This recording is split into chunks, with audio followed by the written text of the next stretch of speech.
It is 7:07 p.m. Now calling this meeting to order. And Stephanie, can we please get roll call? Sure. Commissioner Ali, Present.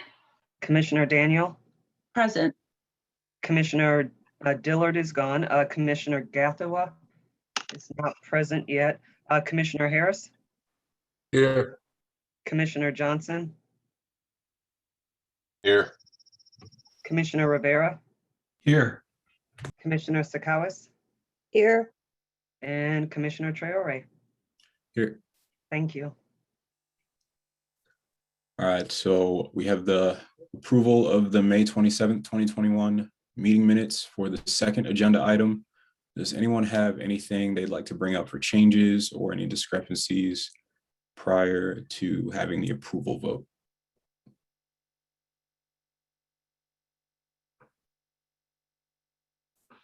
All right. In that case, Stephanie, can I first get a motion? Yeah, I'm going to move to approve the May 27th.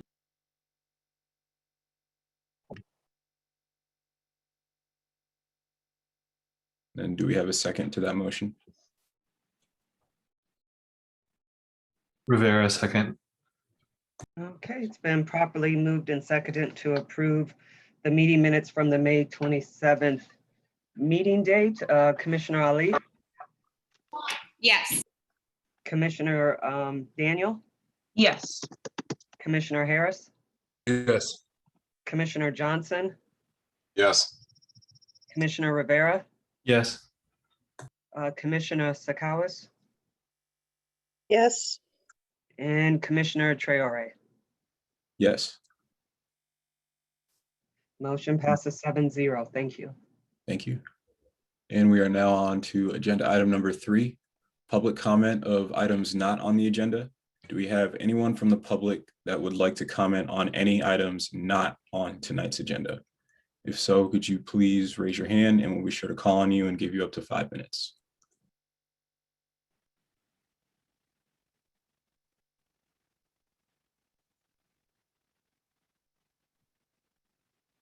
All right, I'm not seeing any hands at this time. Okay, so we will then move on to agenda item number 4, which is the review of the draft request for proposal for facilitator. Thank you, Chair Traore. So I know this is a lengthy document and most of it is kind of boilerplate in terms of what the city requires of anybody who is being considered for serving as a vendor for the city. But I did just want to point out that on this first page, you'll see that considering any amendments that you may have for the RFP, it is scheduled to be posted or released on June 15th, which is Tuesday. And it will be advertised for 29 days or approximately 4 weeks. The due date is July 14th at 2:30. The process for posting this RFP is it will go out to the city listserv for people who subscribe to the purchasing or who want to be vendors for the city. It will also be part of a general city news release. And if there's any commissioners who want it specifically advertised, just let me know and we will make sure that we get it sent out to where you want the RFP to be advertised or posted. I think for purposes of the group, what I did was, well, I shouldn't say I along with the purchasing department, took the information provided by Commissioner Ali, and we kind of cut and pasted into the proper places on the standard or template for RFPs. I think the main things that the commission probably would look at are the project description, which again was part of your packet at your last meeting. And then also what we added is just this background information, which gives the racial demographics of Johnson County. It also gives, you know, a brief background on the TRC and why it was created, and also the city's commitment to addressing racial inequity. So that's pretty much what we added to the background information. Once the proposals are received, there will be a time for commission members to do interviews of submissions. If you decide to have a quorum of commissioners participate in the interview process, that would be a public meeting, just like the one this evening. If you choose to just have a subcommittee, which would be less than a quorum, then it would not be open to the public. I'm not sure at this point that's something the commission needs to decide, as they're not due back until July 14th. I also just wanted to mention that this template does require that any submission include 3 references. And then it also on page 14, let's see if I can get there here, goes over kind of the evaluation criteria. So how you would assign points based upon a particular proposal. And if anyone has any questions kind of about whether or not the submissions are public record, they initially are not public records, but once the TRC decides on who they want to select as their facilitator, then the submissions, all the submissions do become public record. But until that point where somebody's selected and approved by the TRC, then it would not be considered a public record. So I am available to answer any other questions that you may have over this actual RFP or over the process. Stephanie, I have a question. I'm more curious than anything. So in the, on page, I think this is page 3, under background information, the demographics of the population, of the ethnic groups, the 5 largest ethnic groups in Johnson County are broken down. And white Hispanic is only 3.3. And is there a reason why it was split up that way instead of just like Hispanic, Latinx, Latine, just try to. Yeah, I don't think there's any reason other than the source that was used. But if you preferred for us to cite a different source that doesn't break it down by white Hispanic and looks at Latino / Latinx, we can certainly update that. That's easy enough to do. Yes, that would be awesome. I think that would be more reflective of the community. Okay, yep, we'll get that taken care of tomorrow morning. Okay, thank you.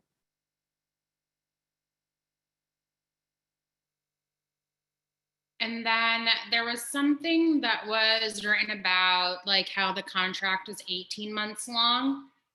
I know in the original resolution, it had said that, I guess, I don't know if,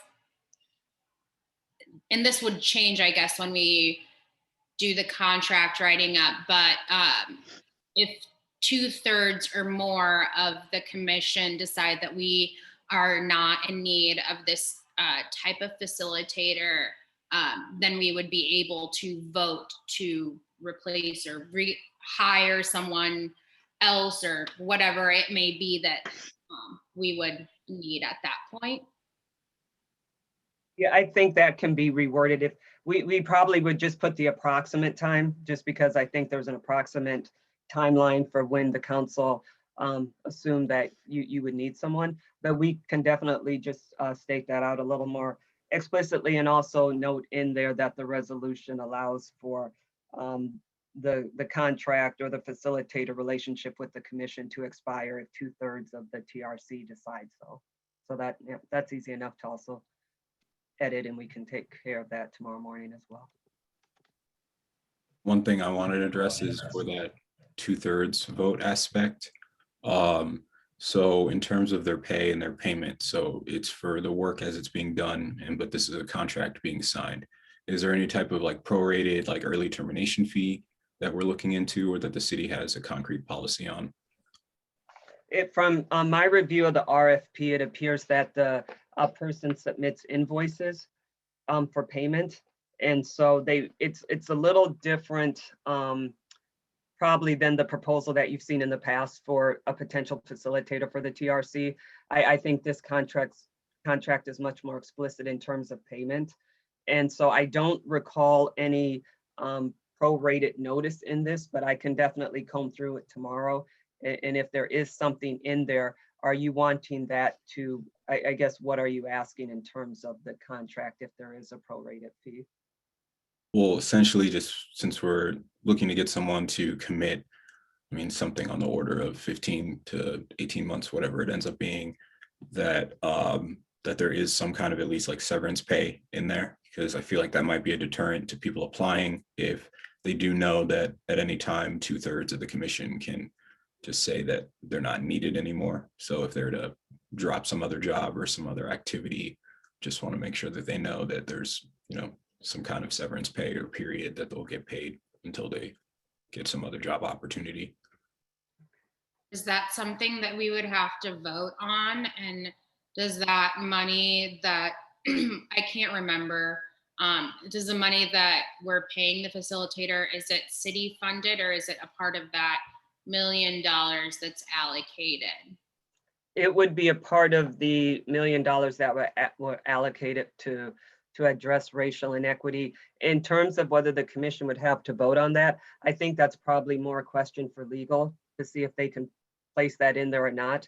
If legal says tomorrow morning that that is something that can be placed in the contract, then it will be added. If the legal department says that that's not something that they would enter into a contract to provide, then ultimately, legal would probably have concerns with entering into a contract that provided for that.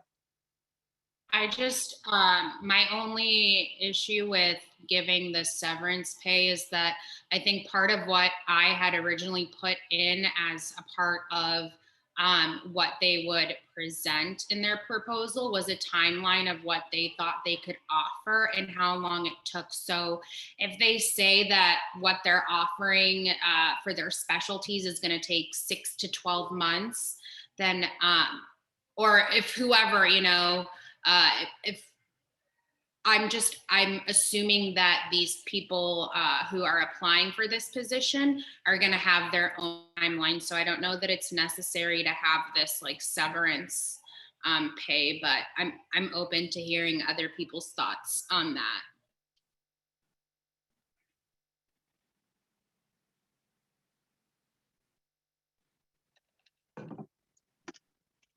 Well, for me, my idea on the severance pay basically just is that, I mean, let's say that their timeline is longer and they are accomplishing, some amount of work, but we do also have that strategic planner, strategic project coordinator position that we were talking about and speaking about.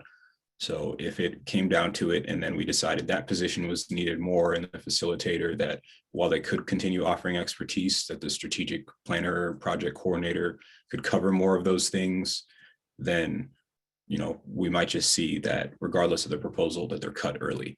And for me, I would just like to make sure that the person has the peace of mind, because it could be someone from a lower income background that literally is giving up a lot to join and to put in that application and to put in the time and effort. And I just want to make sure whoever it is has that peace of mind, regardless of their economic background or standing. So I don't mean like severance pay in terms of the entire length of the contract outstanding, but rather on the order of 4 to 6 weeks.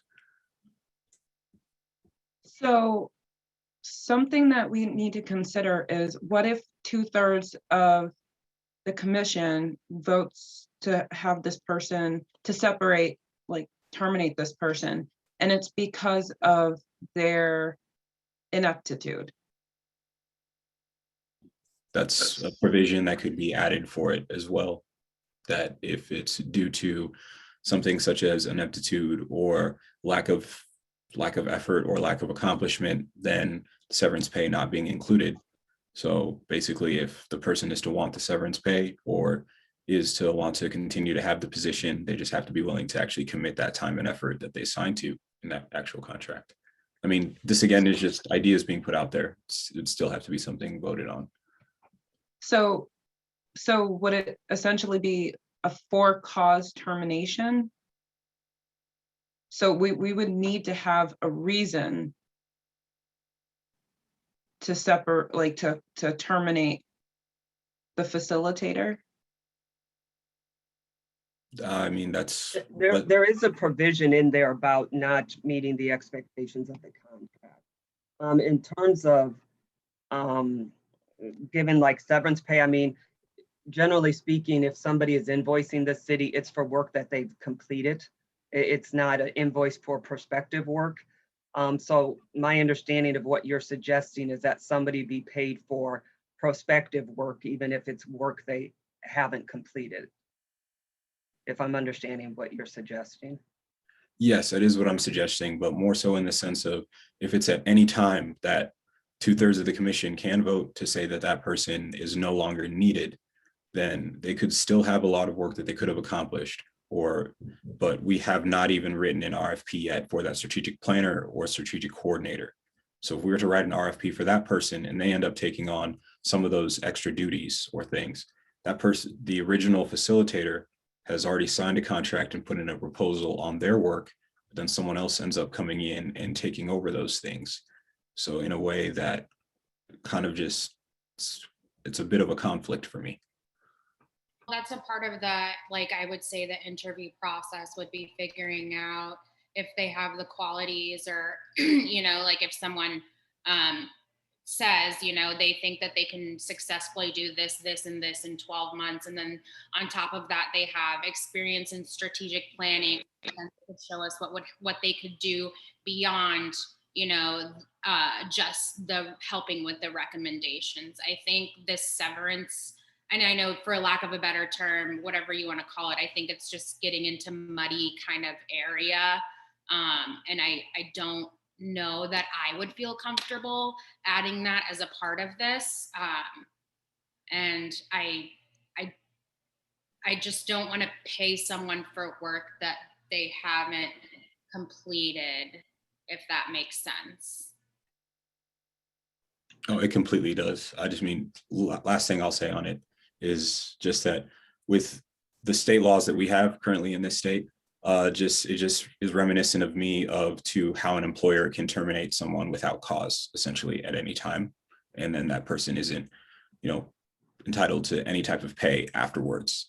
So for me, it's more about setting that precedent and expectation that, not wanting to have those types of policies continuing in our state, because we're one of, it's not every state in the country that has that, but the state of Iowa does. And for me, that ability for an employer to just terminate someone at any time for whatever reason, it could be something frivolous. I just don't want that person applying to just have that idea in their mind, because it may deter people. Yeah, and Chair Traore, I should just point out that the contract would have, with the addition of what the commission discussed tonight, a disclaimer in it that would say it's approximately 18 months, but with the notice that 2/3 of the commission could change that at any time. Because this would be a contract, it's a little different than at-will employment. So generally speaking, for a contract, it usually is for cause, it's not at will. So it is a little different than at will employment, where you're correct, employer can terminate somebody for any reason as long as it's not a discriminatory reason. And so I think the contract has those provisions to protect against what you're concerned about in terms of somebody just being terminated for any reason. So it would need to be for cause just because of the nature of the contract. Okay, thank you. Yeah, thank you for the clarification. That's all I have.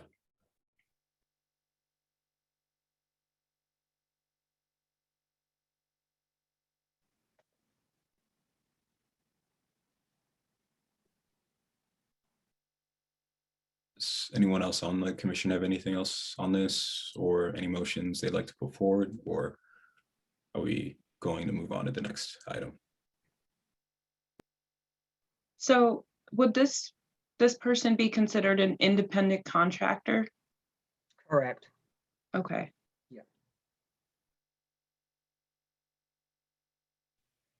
And then, so if I'm understanding correctly, since you're going to put in that disclaimer stuff at the end, then it's not necessary to put in a severance pay, or I think that if we're going to put in that there's a severance pay, I really think that we should vote on what the amount is and stuff like that. So I don't think that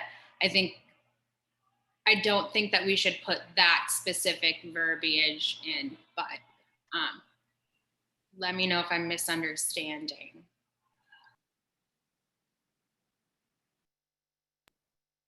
Yeah, I mean, I think you're right on that end, that if that were something to be done, then it probably have to be done sooner rather than later. And by sooner rather than later, I mean to be discussed tonight rather than pushing that to another meeting, because this is also scheduled to go out on Tuesday.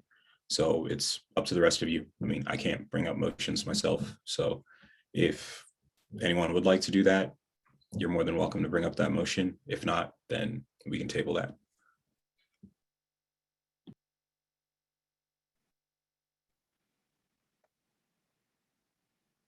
So I'm not sure if independent contractors traditionally have gotten severance packages or severance pay if the company or whatever they're contracting with decides not to continue the contract.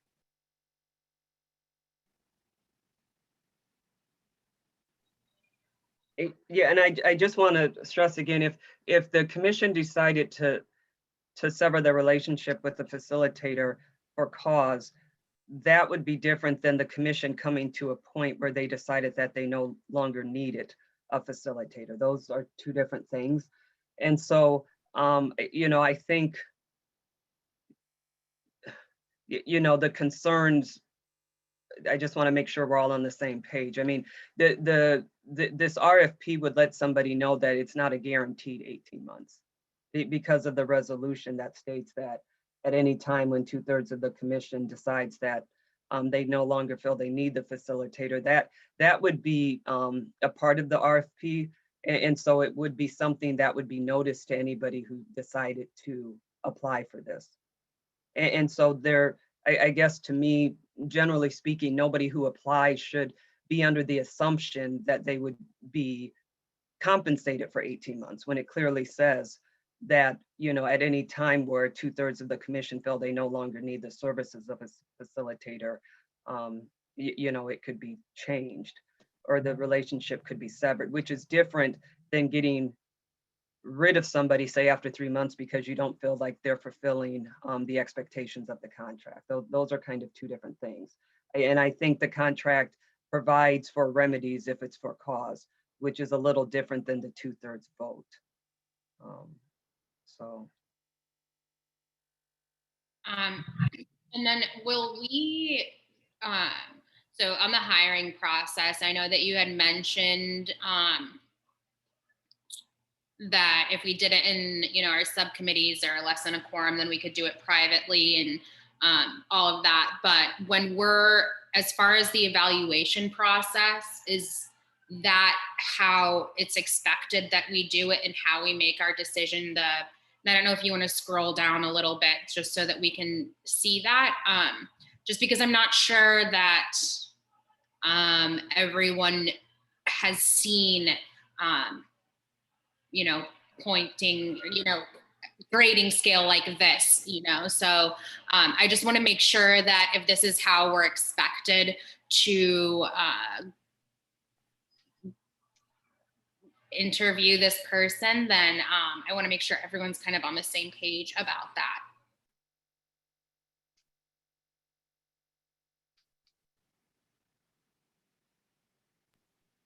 I like it. I have no problems with it.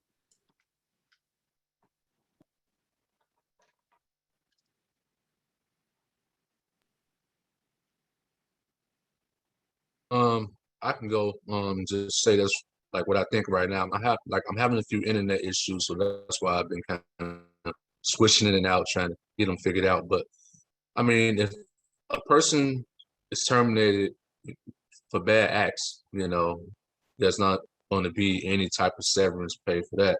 But if a person anticipated working, hold on one second. If a person intended on working for a certain amount of time, and maybe they have projects coming up they want to work on, but they did such a good job that we don't need them anymore, that's what to me, you know, like if they did such a good job, maybe they should have some type of severance that we don't need them anymore, but if they've done something in bad faith, not doing, you know, not following things, and then it shouldn't be anything.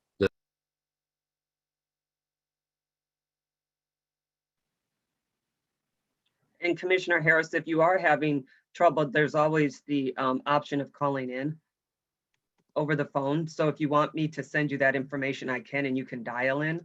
And that way you don't have to worry too much about your internet connection. It's up to you. This is a question. I think I got it figured out now, so.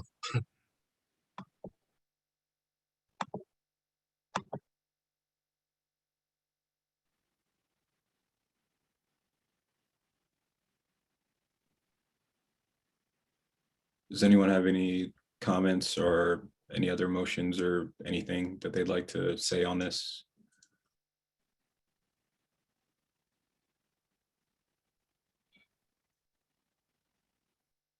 The only thing I wanted to ask for the interview, is there a script for the interview part or presentation?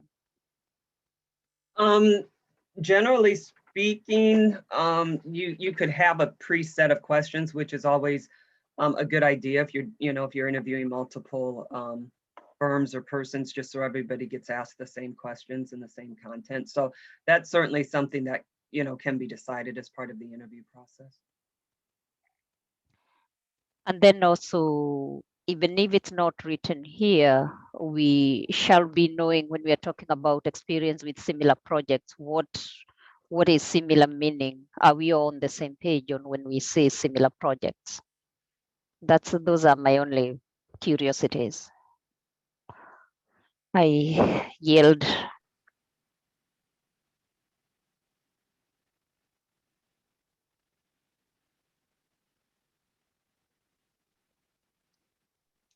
So one option is if we decide that 6 months down the line, we no longer need a facilitator, we can discuss a severance agreement at that time and offer a severance package at that time. We can kind of plan for it in the budget, but we don't necessarily have to promise a severance package or put it in the contract. What is that possible, Stephanie? And then also, I imagine the city attorney is going to have to weigh in on this. So when do you think we could hear back about that? I would imagine they would have a decision or an opinion by tomorrow morning when I called. So you're correct. I mean, you're kind of talking about something that they may say the city doesn't do. And so, you can definitely take a vote on it tonight. That's up to the commission. But just because you say yes doesn't mean that, that's something that the city attorney feels the city should be entering into agreement with. And I just want to make it clear, there are plenty of reasons why the city attorney may not disagree, but one of the issues you run into when you offer severance package is your 1099 employee. So your 1099 independent contractor is not the same as a W-2 employee. And so if you start kind of crossing that line, you can easily find yourself with I think it's misclassification of the employee versus the independent contractor. And it's just it can become a legal quagmire. So I think before we vote, we should really find out if this is something the city will even consider, because it won't look good if the commission votes on something and the city just says no.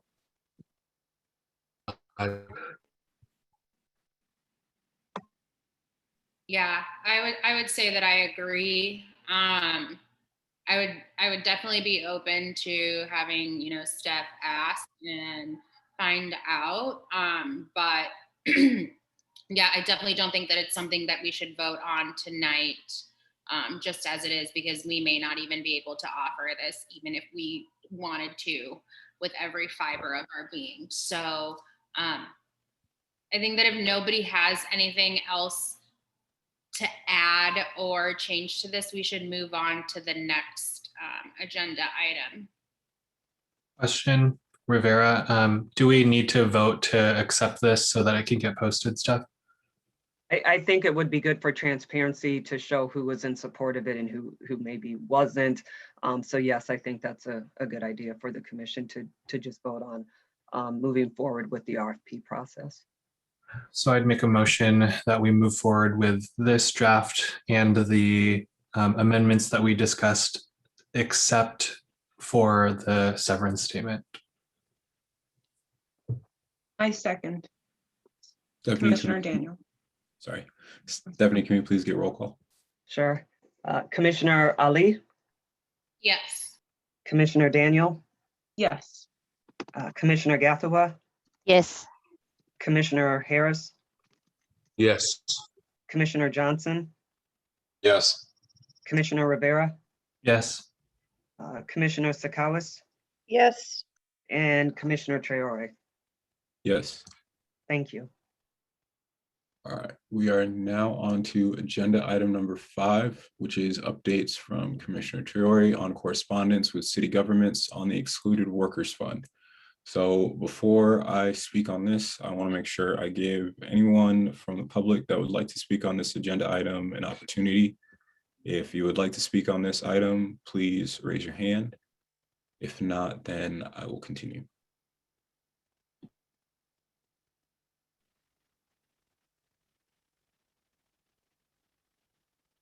All right, doesn't look like we have anyone. Oh, never mind, we got Joe. All right, Joe, you've got 5 minutes.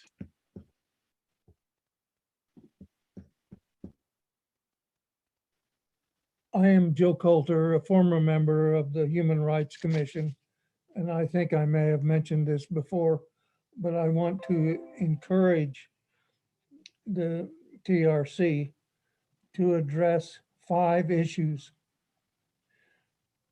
First is, what is qualified immunity and what Oh, changes may be Joe, named? Joe, I just need to unfortunately stop you there. This is just on the Excluded Workers Fund. Is this related to that specifically? No, it's not. I apologize. Oh, no problem. I will cease. No problem. Chair, clarification question. We can go back to like item number 3 on the agenda, public comment. Is that Yes. correct?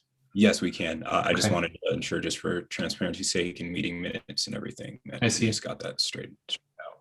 Can I suggest that we complete this current agenda item number 5 and then make sure that we open it back up to item number 3 for public comment? Yeah, that works for me. All right.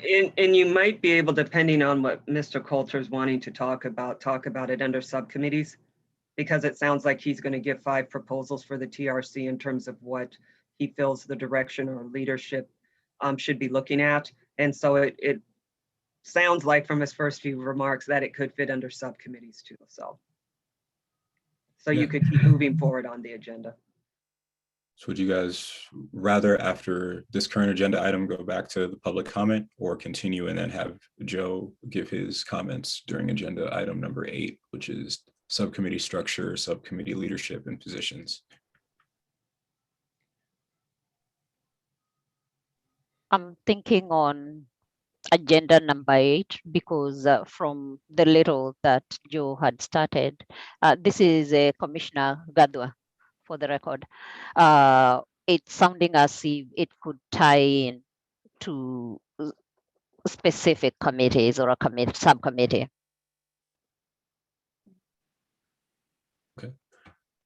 Looks like no objections to that, so we'll take that path forward.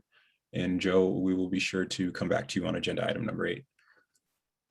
All right, so updates on the correspondence with city governments. So at the conclusion of the last meeting, I sent a mass email to every city council official in Johnson County, as well as the Board of Supervisors, And I was sure as well to keep them all on the exact same email and for the 2-line, so that none of them had the impression that they got the emails separately, and so that they knew that all of them had the opportunity to see it.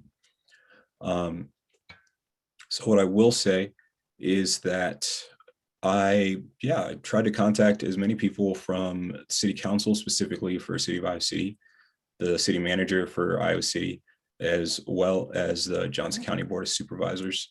When it comes to the other city governments, it's just difficult as well in that. So sent the emails and didn't really get very many responses back. The only immediate response I got back was from Rod Sullivan of the Johnson County Board of Supervisors. So that was the first person I spoke with. And from my understanding of the conversations is that there's going to be a joint meeting next month between local city governments, between North Liberty, Corville, Iowa City, and the Johnson County Board of Supervisors on how to spend American Rescue Plan Act funds. There is also a page on the Johnson County Board of Supervisors website on information on the American Rescue Plan Act, and also a survey that people can take for the funding priorities and what they think that the funds should be used for. One thing that's been brought to my attention as well as from the Iowa City Catholic Worker House is that they believe that this survey is not correctly representative of their wishes and of the wishes of the coalition that had signed on to their plan. So they would like that survey in itself to either be changed or for it to be put out in a different way, or for more community input to be had. The city governments told me that community input is welcome and they'd be setting up listening sessions for those. My response to that was that next month is too late of a timeline, because this Saturday is the last day for people to apply for extended benefits for unemployment. And this is an excluded workers fund in which many of these people were having issues receiving them in the first place. And from what I understand of how the entire process has been going for unemployment is it not only takes a very long time in the state of Iowa due to our terrible computer system, but as well that, so many people are having issues getting funds that it sounds like they're entitled to just because of our arbitrary rules on however you get awarded this money. So that's one thing that's very disappointing to me. Another thing is, our city manager said that he's basically talking to city council, trying to coordinate these things. And my suggestion to them was that instead of just speaking amongst themselves on this, that they truly open this up to other people within the community that would like to help coordinate these things. Because one, seems like many of the people on these city governments hold a lot of different positions and have a lot of different hats on. So this, by that factor, this can't really be an utmost priority for them just because they're involved in so many different things. So that's another thing that was very concerning to me.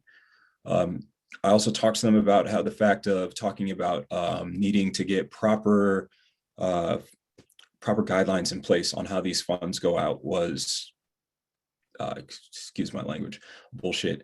Because when it comes to how the CARES Act funds were put about and how that was voted on, I specifically remember the former president of the United States and Stephen Mnuchin, the Treasury Director at the time, talking about how the money needs to go out as quickly as possible, that the details were a moot point because at the end of the day, people are going to suffer, and the suffering is worse than a few people getting benefits that they weren't supposed to receive, and that the legal system can figure it out in the meantime, which is what ended up happening, because in the meantime, we have seen many people be taken to court or have charges brought against them for fraud.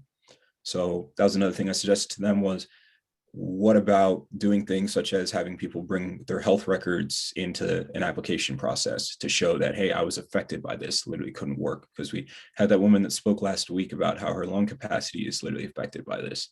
Also on June 30th, the CDC's federal moratorium on evictions expires. So for a lot of these people needing these funds, they may get kicked out of their housing.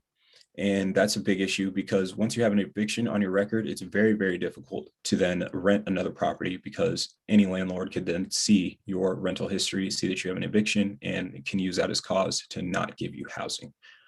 Additionally, had a conversation with Councilwoman Weiner today that was more productive than many of the other conversations I got to have also.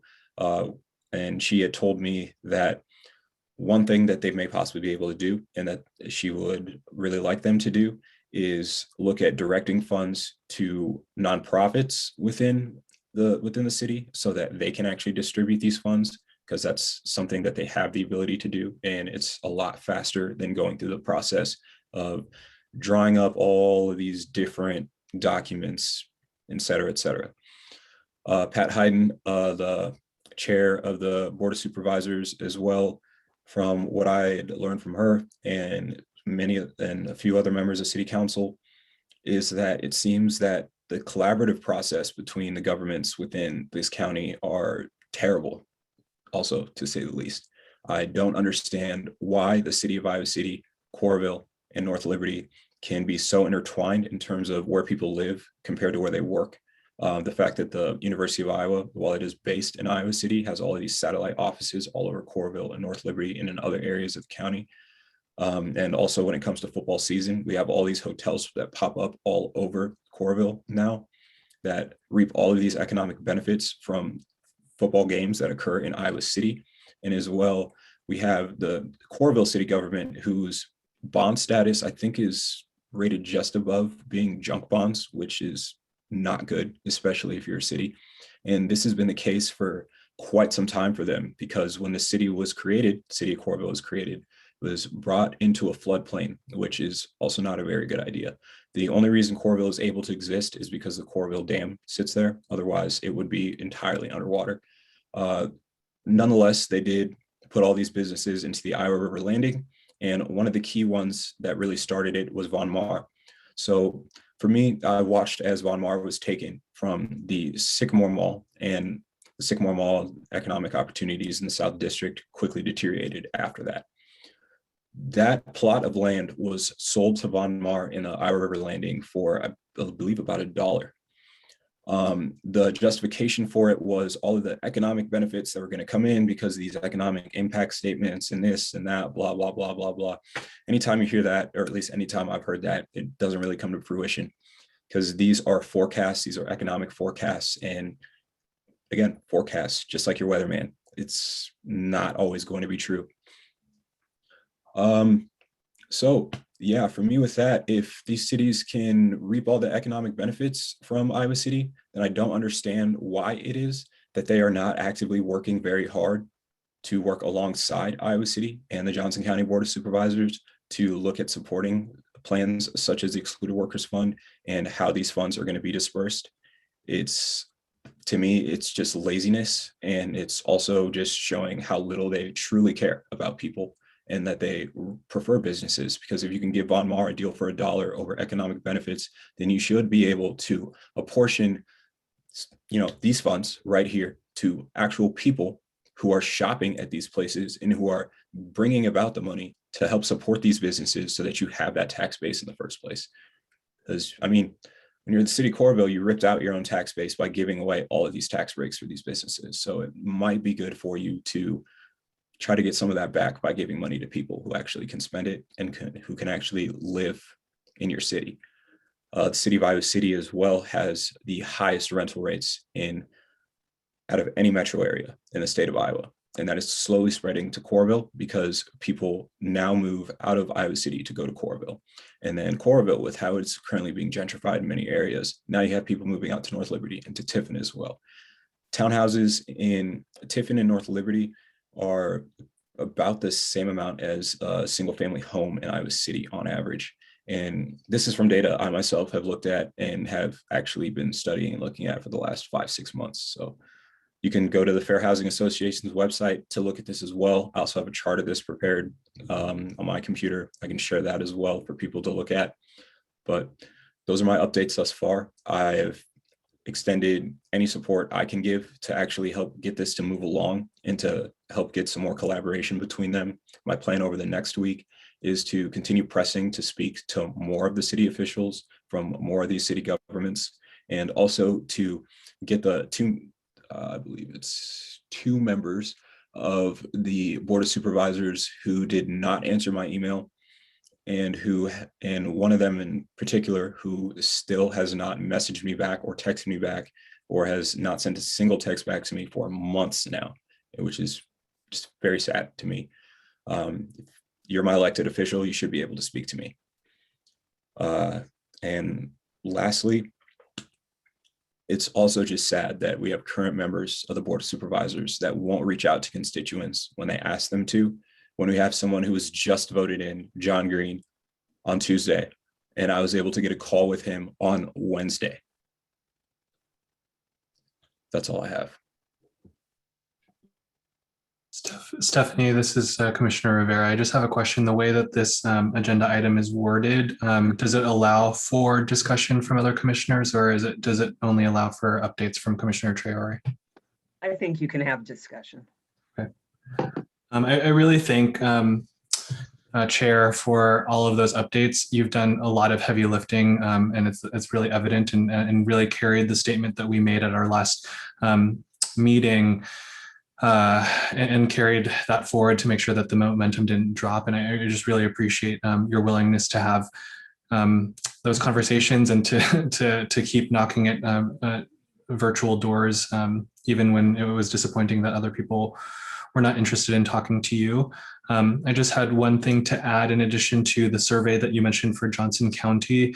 There is also a survey that the city of Iowa City is doing, asking residents of the city for input on what to do with the American Rescue Plan funds.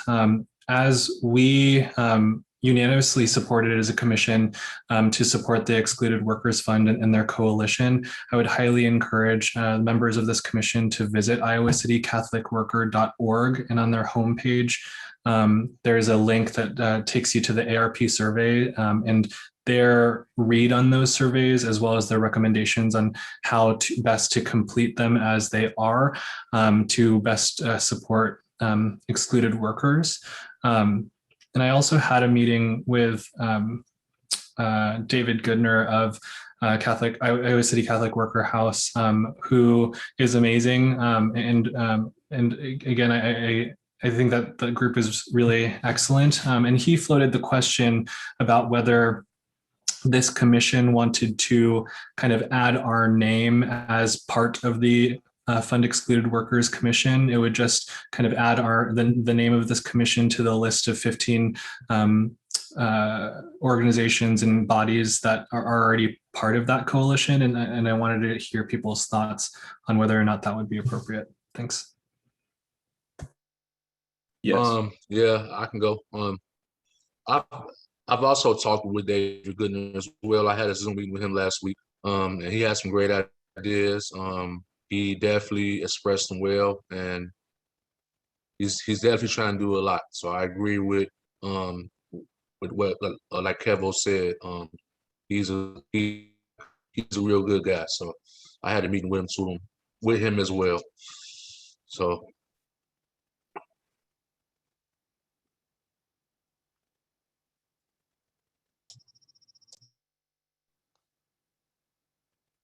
Commissioner Johnson, I was under the impression we were doing that anyway. I thought we already pretty much had that set. I think probably just for like formality's sake, but I mean, if you would all like to vote on it to either approve or disapprove having our name on there, I'm open to having that vote if someone would like to put a motion forward and if someone would like to second. I'll put a motion for us to put our name and formalize our support. I'll put forward. Yeah. Stephanie, can we please get roll call? And that was Commissioner Johnson who seconded it. Okay, thank you. Commissioner Ali? Yes. Commissioner Daniel? No. Commissioner Gatua? Yes. Commissioner Harris? Yes. Commissioner Johnson? Yes. Commissioner Rivera, Yes. Commissioner Sakawis, Yes. and Commissioner Traore. Yes. Okay, motion passes 7-1. Thank you.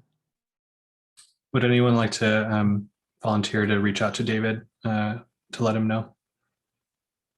Yeah, I got a meeting scheduled with him soon, so I'm gonna talk to him soon so I can let him know. All right, thank you.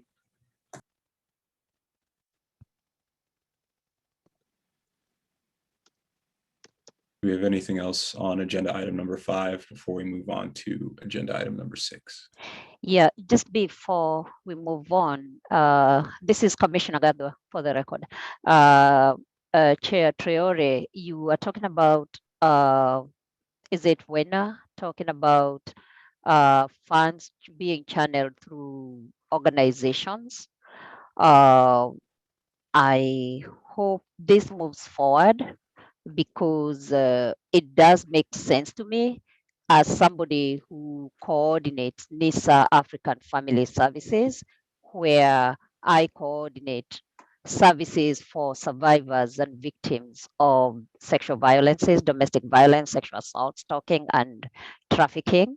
And there are some of the people who are already marginalized by racial inequity. And then they've also been, and this is documented and also experienced from my work, impacted very negatively by the pandemic. So that would be, if it moves forward, if that moves forward, it does make sense to get to those people who are already even threatened by evictions, and also being affected by the law that was passed about uh, landlords being able not to lend to people who are receiving assistance already. So I am on the lookout to see how this moves forward and being part of following up on it and supporting it and pushing for it. And thank you. I yield. I'll be sure to express that concern to all other members of City Council, City Manager, and also to the other mayors, the other cities, and the Board of Supervisors as well. And in addition, if anyone would like to express that to the Board of Supervisors and so their next meeting is a work session, unfortunately, but if you would like to forward any of that information to them, I do have all their emails saved and I do have their phone numbers as well. And just one little piece. This is to Commissioner Rivera. Thank you for sharing about the Catholic Workers website, because now I know how to go there and with the organization that I coordinate to formalize support, and also because we work with other allies in the state and Eastern Iowa. I am able to let them know where to go to formalize their support. Thank you. I yield.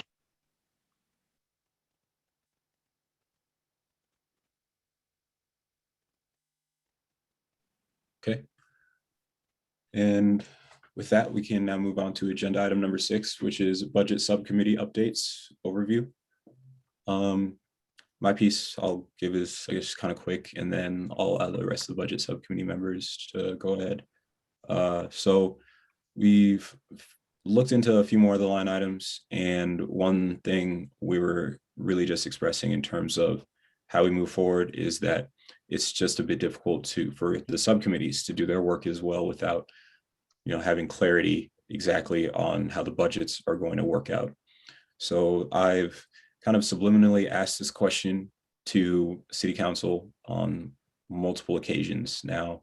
I guess I'll just be a little more direct and forceful about it going forward. But one thing I just really need to know is when it comes to the operational budget that we put forward, and also the fact that we're running into a timeline in which in July, the next fiscal year's budget comes out. Does that limit us in any way for coming back to ask for funds for operations? And does it limit us in any way for funds that we ask for the rest of the subcommittees and everything else going on? because that is a limitation as well to passing the budget.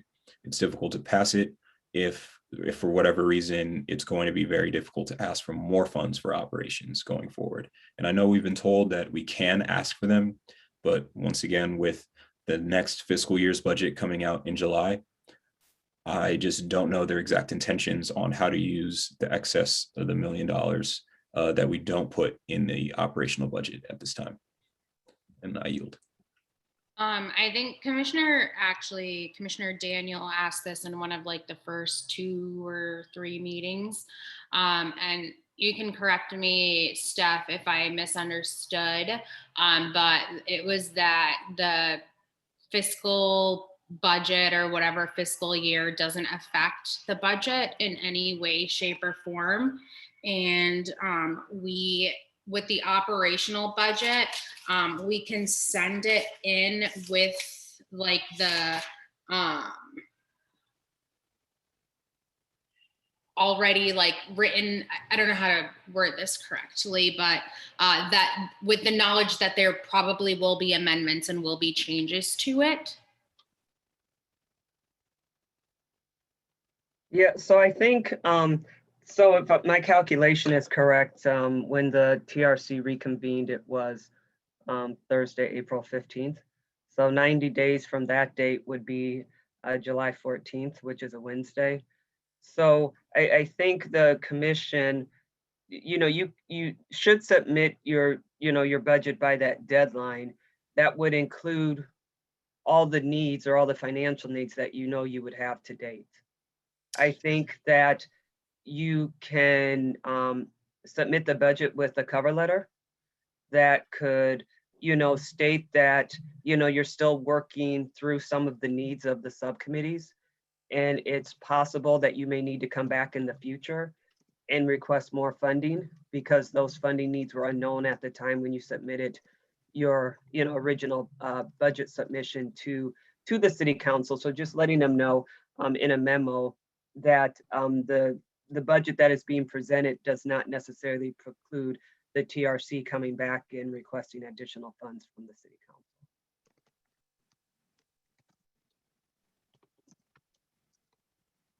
So it sounds to me then essentially gives us 2 more public meetings if we continue on the 2-week schedule for now. We'd have the meeting June 24th and then once again on July 8th to get that operational budget finalized. If we do that June 24th, we do it June 24th, we do it July 8th, we do it July 8th, but it just sounds that it's very important to get that done by July 8th. So I think, from at this point, from hearing that and also the ability to request more funds in the fiscal budget not affecting it, that sounds doable.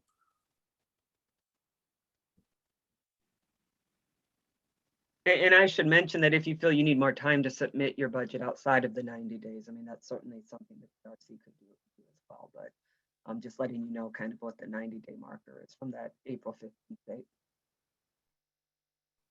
Yeah, my just only thing on it is I just would rather have it done by then. Because if we'd like to have the actual public meetings in person and things of that nature, it'd just be very difficult to do that without an operational budget. If people would need things like childcare or transportation, and we wanted to have that in an operational budget or be able to provide that, or anything such as advertising for the meetings, then we would need an operational budget by that time. Otherwise, we wouldn't really have funds to spend. So are we on agenda item number 7 right now? Because agenda item number 7 is discussing the timeline. So I just want to make sure that we don't skip to that one before we discuss before we finish discussing number 6. Thank you for that correction. Go ahead. I think one of the things that we discussed in the subcommittee meeting was the idea of a stipend. I think we've kind of vaguely had this conversation before. We didn't want to make any decisions until we spoke to the rest of the commission. I am going to start and say I don't want to be compensated for any amount of work I do for this commission. I think it's getting into a lot of kind of sticky. I don't want to deal with having to have the conversation about other commissions not getting pay and us getting pay. I understand the scope of our work is broad, but we also volunteered. I guess we signed up for this commission. I also, I think that it could be something that after we initially finish these first 2 years until when this ad hoc commission is supposed to be done, I think that it's something that we could talk about putting into the recommendations.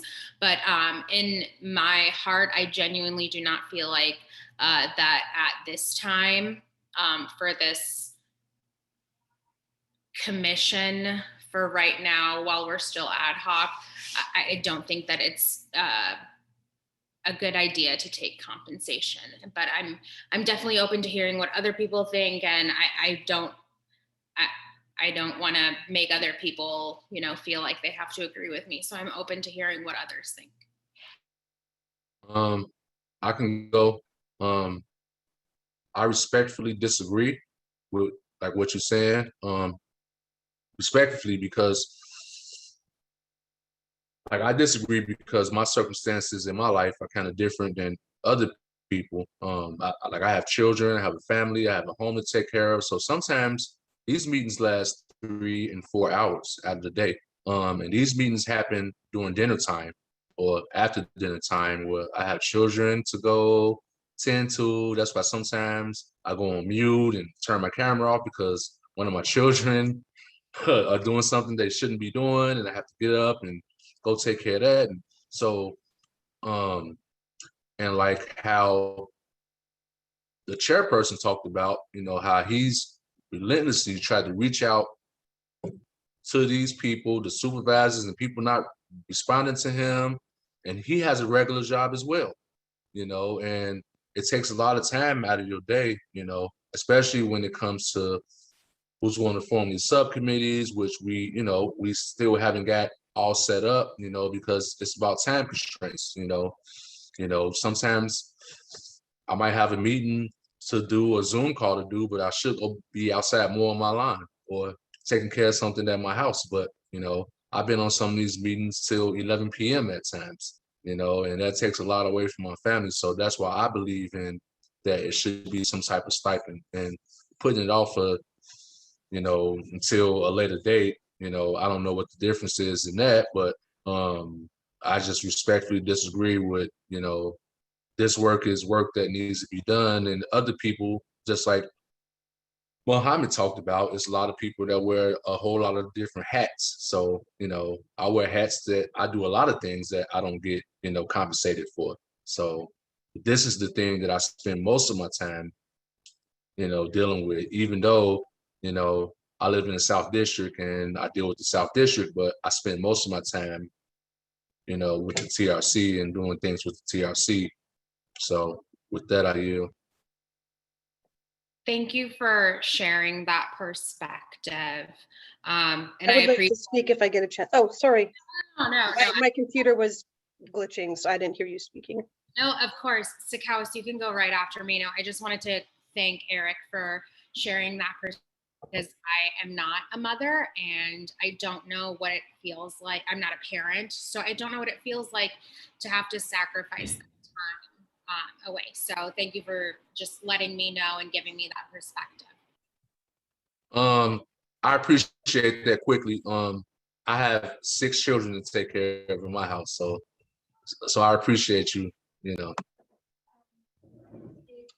I think regardless of whether we are youth without children or we have like many children, this is a truth and what I would like to call like a reparations committee, not just reconciliation.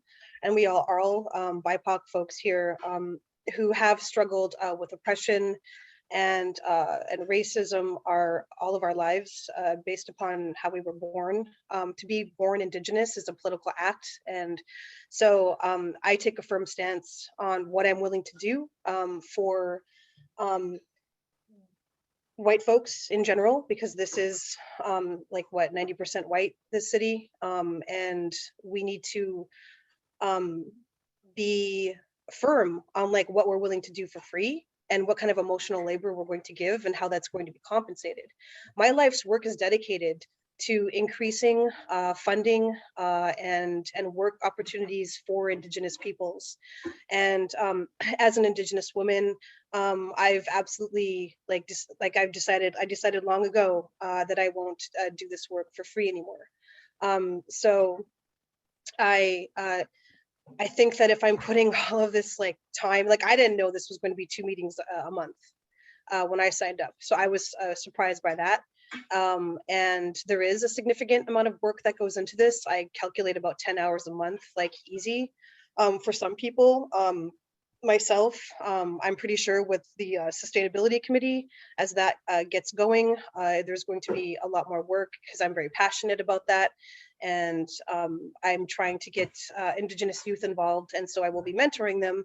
And this is almost, at a level of a part-time job, if not. And so, yeah, I don't think that BIPOC folks should be the purveyors or the givers of what's happening in terms of like oppression and not be compensated for it any longer, because we have the least amount of funding for any of this work in the country. Indigenous folks received 0.6% of foundation funding in a study done between 2006 and 2014 in all of United States. And Black folks are also, facing these issues, so on and so forth. And so that's just my stance on this. And I feel very, very strongly about it. So I thank you for that.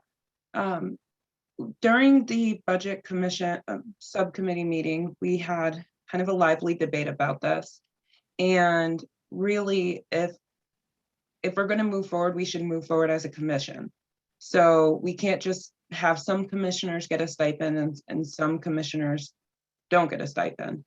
I think I forgot who brought this up, but if you get the stipend and you really feel like I want to donate my time, then you can get whatever you get in the stipend and donate that to an organization of your choice, preferably an organization that kind of falls in line with the work that we do. But I do think it's important to kind of think of others on this commission as far as what do they need, what are they giving up, how the opportunity cost of them being at these meetings and working in the subcommittees versus spending time with their families, getting another job. And so I like to hear this debate, but I'd like to hear other people weigh in since it is going to take all of us. I yield. I just like to say that, yeah, that was my thing on that you can donate it if you'd like. So I've been lucky enough to get to leave the job I'd been working when I started the commission with Amazon Logistics to come to the new company I'm at now. And I'm now finally in a position in my life where I get to worry about money a little less. So when it comes to the stipend for me, I don't have intentions of pocketing it. I have intentions of donating it to other organizations.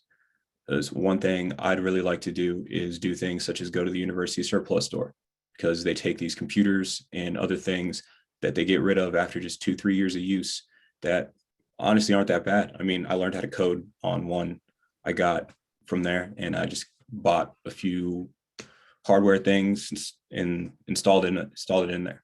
But a lot of people don't have the money and funds to do these things. So I can go to that store, take that money and buy these things and donate it to South District Neighborhood Association, donate it to other neighborhood associations in the area, donate it to other nonprofits in the area. There's this thing, it's like a lot of kids and youth have a lot of issues with, really finding ways to ground themselves. There's this thing called the Calm app. So you can use that for like self-meditation and things of that nature. And actually I stumbled upon this in Walmart just randomly, like a month ago. They had these puzzles there from that company Calm that you can buy for literally $7, and it comes with the whole free month of the service. And so I looked at it and I was like, oh, I could buy 100 of these for like under $800 after tax and donate that to all these people.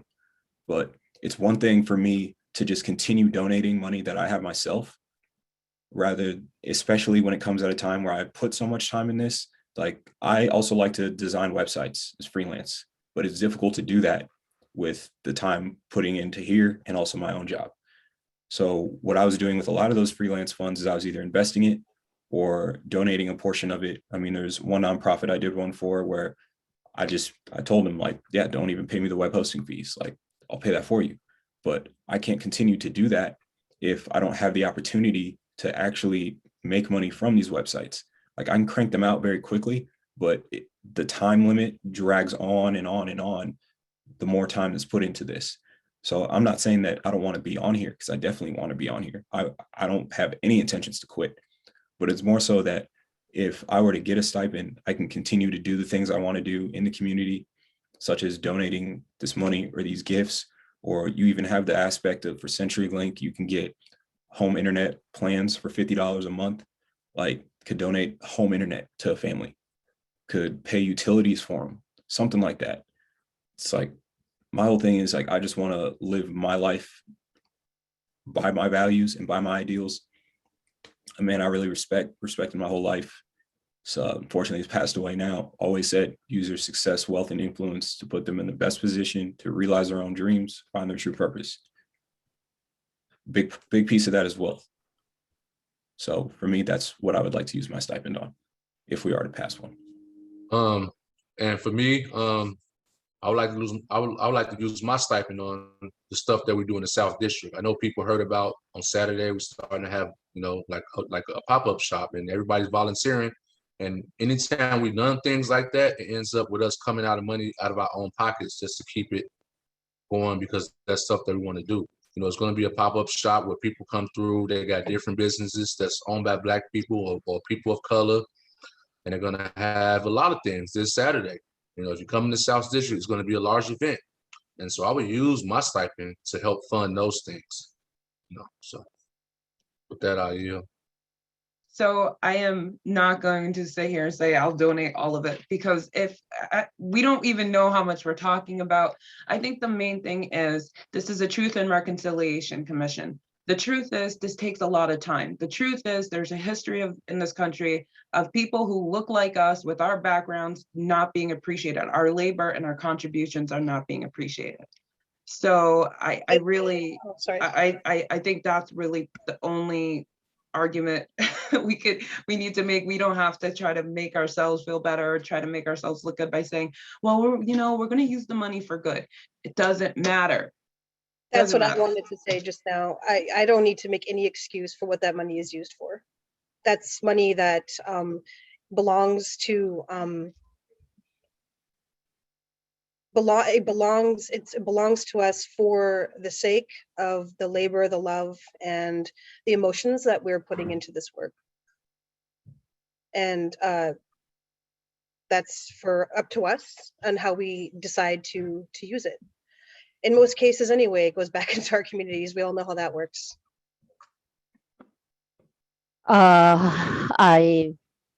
Commissioner Gadua, for the record, I thank you very much, Commissioner Daniel Ansikowis, for kind of bringing me back to remember the history, because I'm one person who is always wanting to remind people who have been enslaved, oppressed, or colonized by white people that there are a lot of the time we are always on the mindset that we don't, it's kind of automatic just to just do without compensation for the longest time. So I appreciate you are bringing me back to what I champion for. And I'm not going to repeat what you all said. And also because I come from a culture where in Europe and in Africa, Kenya, where we are more Euro-centered in doing our things by being colonized and oppressed by Europe, commissions and voluntary work, it's recognized you use time, so you get compensated for if it's transport. We'll come back to physical meetings, and even now Zoom, all of you are paying for your internet.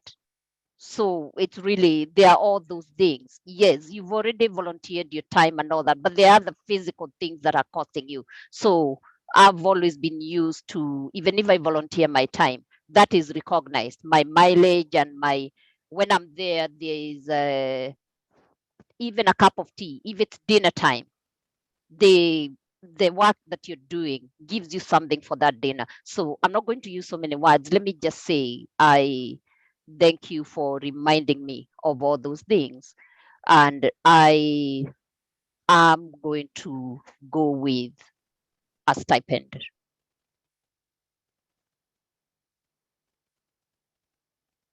I Again, yield. the one thing is just to remind everyone we haven't decided on the amount, but just to ensure that we just keep the meeting timely, I would just say that if anyone would like to discuss that over the phone, you feel free to reach out to anyone on the budget subcommittee.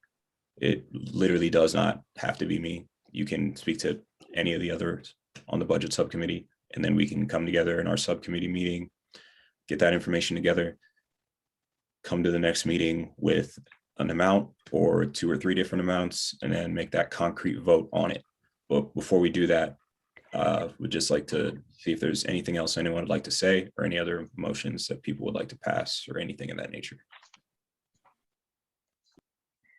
I just would like to say, I think we should just do the best we can and really try to make moves, and we should be compensated for it. I mean, that there's nothing wrong with that. There's nothing in this country that's free, really. So I feel like best thing we can do is just work hard, and just whatever you want to do, whatever you want to do it.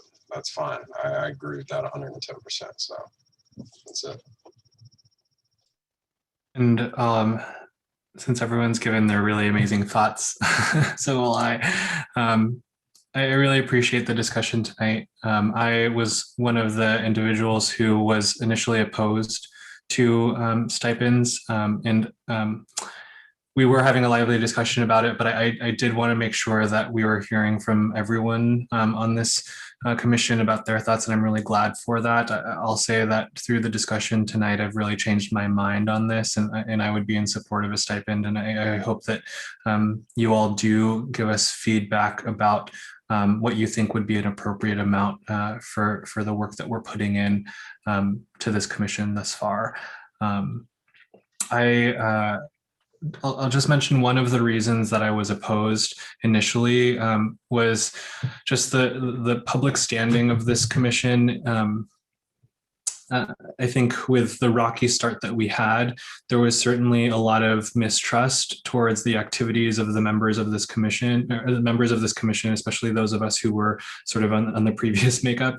And I thought that it might be kind of bad optics or PR if we were coming forward and saying that we wanted to sort of personally benefit from that. What I'm really appreciating out of the discussion tonight is that there really isn't any reason to be ashamed of saying that we would benefit from compensation for the work that we're doing, because there's sort of generational histories that we're making up for, and that having some sort of stipend or compensation to the members of this commission is providing somewhat of a model in which we're getting compensated for trying to lift this community up and move it forward, whereas traditional city governance it has not done an adequate job for that. That being said, I do hope that the subcommittee members would consider just thinking about maybe a press release that would come out with our budget, explaining our rationale as a commission as to why we believe that we should be compensated, because not everyone in the public has heard this discussion. And I would like to make sure that we're kind of adequately explaining ourselves officially and in one voice when we do submit our budget to the city council. And I yield my time.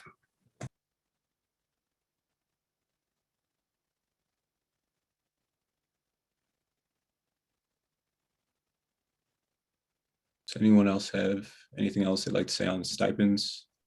So I know we have the experts in trainings aspect on this as well, and that's just one thing I just wanted to quickly ask about and just make sure we cover.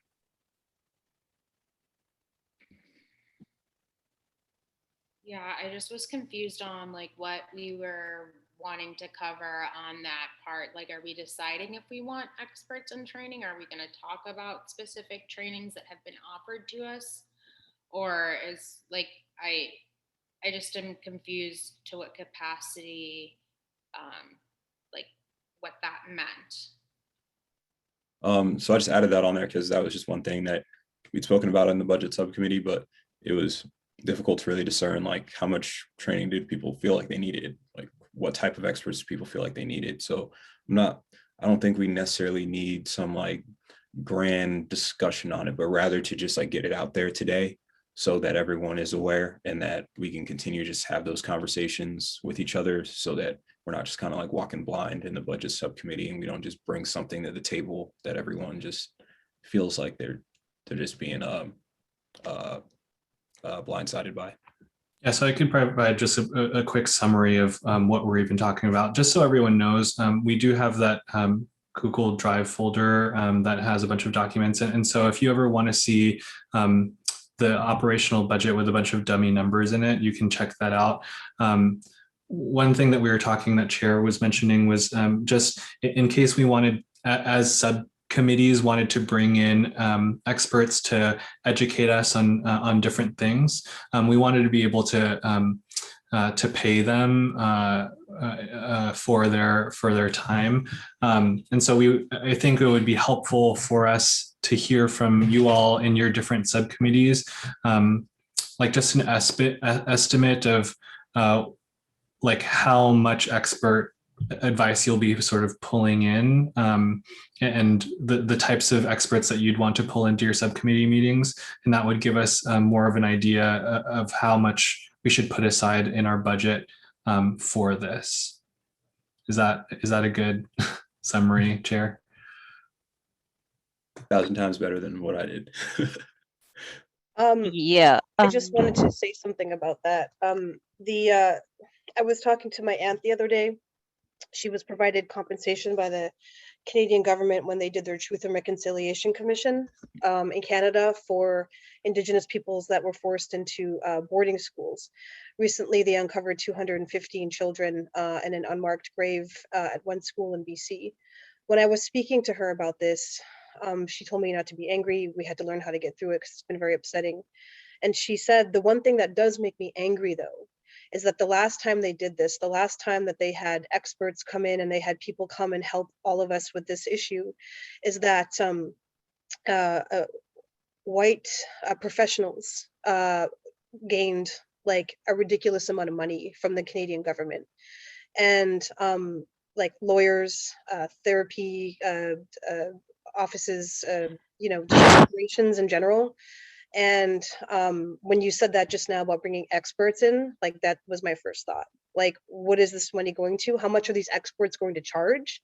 And like are they like, you understand what I'm saying, right? Like, this is money for Truth and Reconciliation. And if we're going to be like paying like lawyers that charge ridiculous money, that have like a long line of like not Black and Indigenous and POC folks like on their docket or whatever, like I don't think that's okay.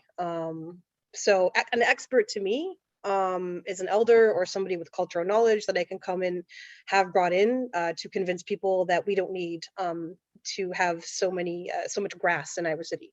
So that's one of the things that I'm going to be looking at in terms of sustainability, like getting rid of grass, and so I want cultural knowledge and traditional ecological knowledge to prove that. So my experts are different from like what somebody else might consider an expert. Thank you. I just want to Hi. clarify. Sakawas, Commissioner Sakawas, I just want to confirm, you said grass? Oh, okay. We should talk later. Yeah. Who said that? Daphne. Oh, Commissioner Daphne. Hi. Daniel. Sorry. Okay, yeah, GRASS. Yes, I feel very strongly about that as well. Okay, I yield. Okay, I'll go. I'll I'll also follow that up on the GRASS. And I want to piggyback on what this is Commissioner Gadua. I want to piggyback on what Commissioner Sakawis was saying when we are talking of experts.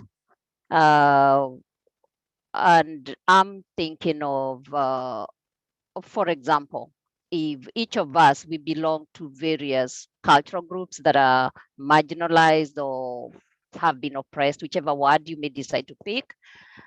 And a lot of times, again and again, they're always for those experiences, you get professionals who a lot of the times are white to be the experts of your experiences. I'll give the example of myself as an African. So you get, for example, a lot of, for example, in our universities, the people who do African studies or African American studies, they will be white.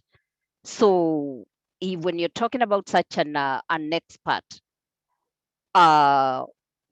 so they are the professionals. And even if they get it wrong and you try to get even a word in when they are really talking about your experience. So yeah, as we go with the professionals, let's go with the people who are proficient in their own culture and in their own truth and in their own experiences, because sometimes we add to the pain when it's the oppressor who is coming to talk about your experience on oppression, when they're the ones who are oppressing you. Their foot is still on you. So I yield. And with that, no, I'm back. With that, I'm thinking of when we are sharing our own experiences. I hadn't even thought of those people. It's painful. It's their time they're using and they're paying to be naked to this commission. Yet, because I'm so used, I've internalized, always being misused and exploited, again, leading my people again to the slaughter. And after we do that, because we're going to document something in our recommendations, somebody somewhere who is a white professional may run with that, like it has happened. And yet, even as this cultural group shares their pain, we don't even think of them as professionals because they belong to the wrong skin color. I yield.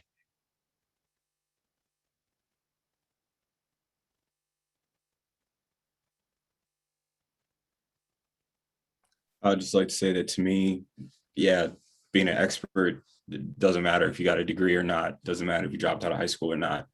If you've been there, you've been there. That's what makes you an expert, the experience. So you can have all the knowledge in the world from whatever textbook, but that doesn't mean you know what you're saying, doesn't mean you know what you're doing. You know, what I've seen is I have learned a lot more from people that aren't professors or people that aren't, you know, some nationally recognized person than the people that are, because they're more likely to actually speak to you as you're an actual person, speak to you on your level. You don't have that issue with someone that's some tenured professor coming at you like, oh, I mean, I'm just at this university for research. Like I don't really care about the teaching, you know, like things like that. But I say all that just to say, like, just, yeah, I would definitely broaden my definition of experts. It's the people that have really been there.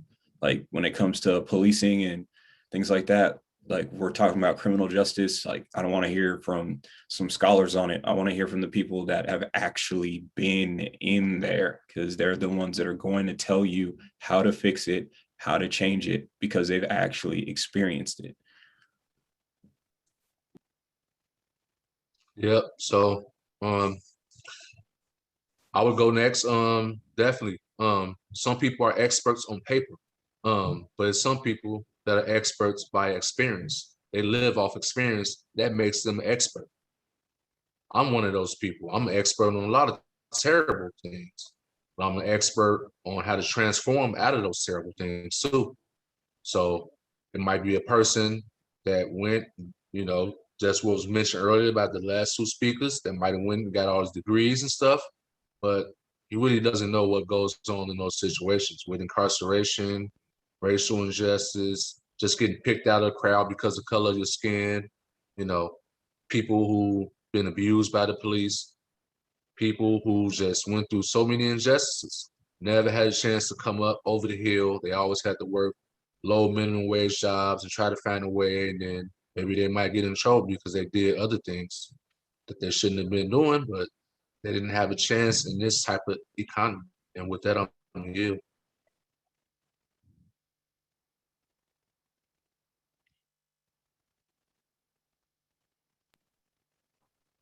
I just want to clarify, Dr. Gotha, I don't mean you for any of those. I mean, clearly, when it comes to being an expert, like you've actually like been in the trenches. So I thank you. No, no, no, no.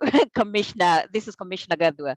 I'll respond because Commissioner Treori, I didn't even feel, you know me, you know me personally, other than just being a commissioner.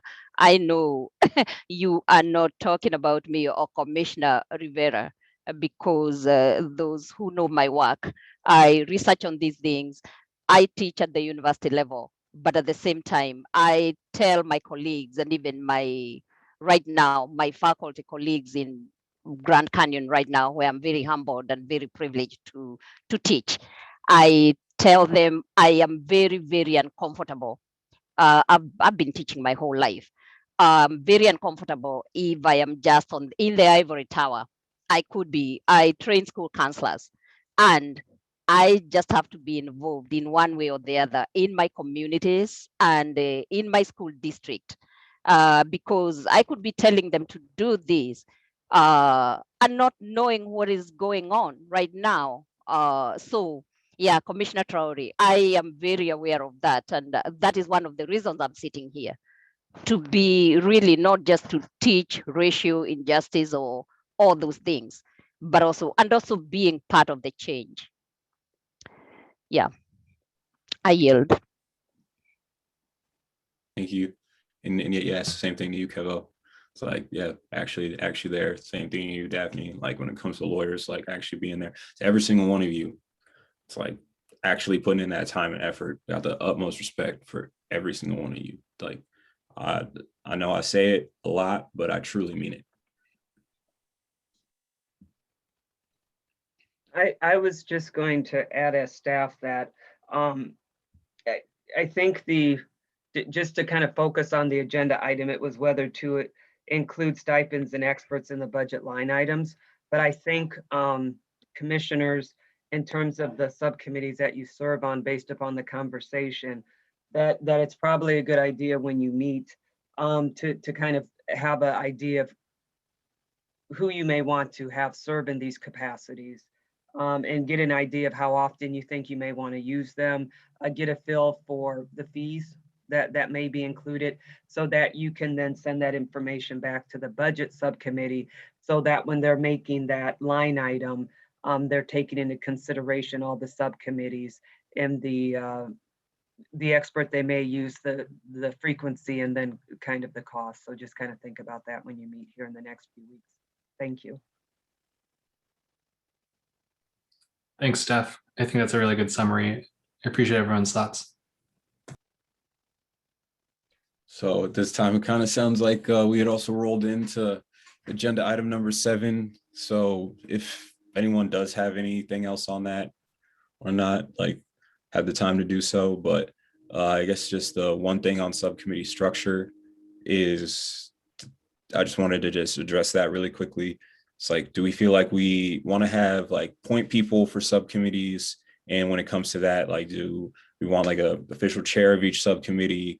Or do we want to have it be kind of like a rotating position, so it's not just one person feeling like they're taking everything on at all times? Like each month, like someone else in the subcommittee takes over that point person role. So just kind of wanted to have that discussion real quick. And Chair Traore, just as a reminder, the public discussion, Mr. Coulter. Oh, thank you so much for reminding me. So yeah, before we get into that, yes, Joe, please, I would love to give you the opportunity to speak, because we definitely need to hear from you right now.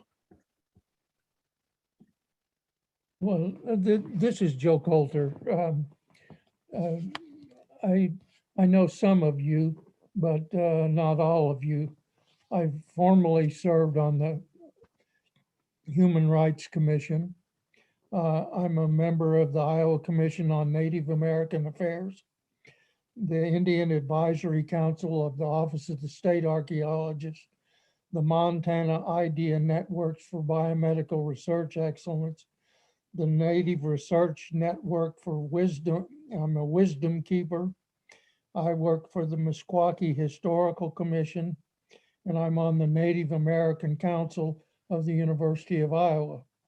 And I've communicated with Revo about the land acknowledgement. I'm an enrolled member of the Citizen Potawatomi Nation that's located down in Oklahoma, where I grew up. What I wanted to say, well, with regard to all of the service things that I've done, I have never been paid, never.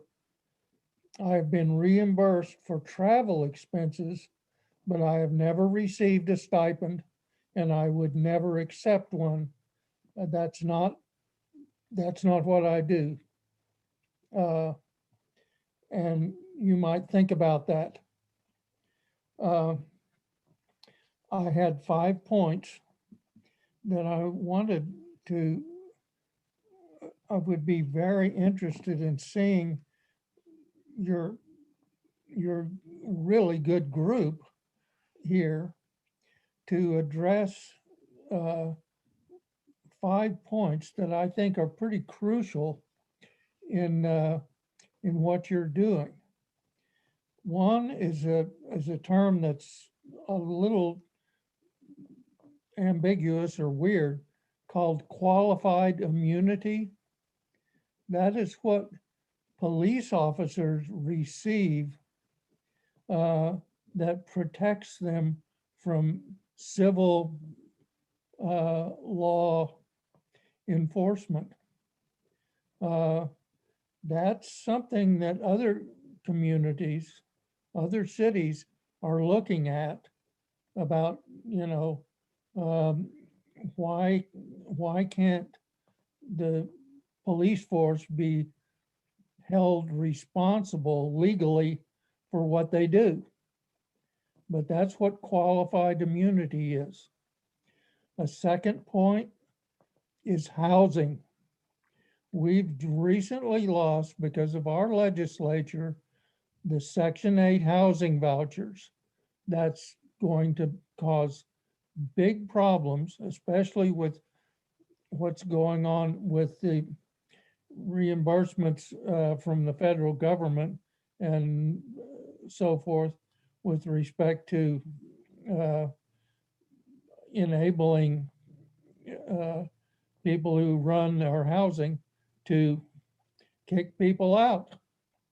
I think the housing is a big issue, and I think you all could, and I'd like to see you all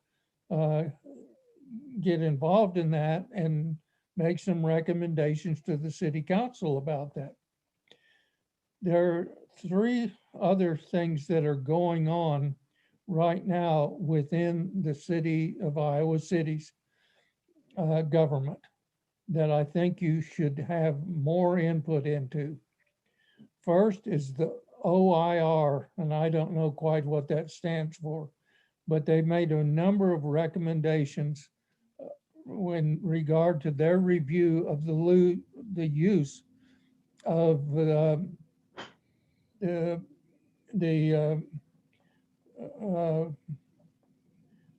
stuff out on North Dubuque Street, which is just north of my house, in last July about tear gas and other things.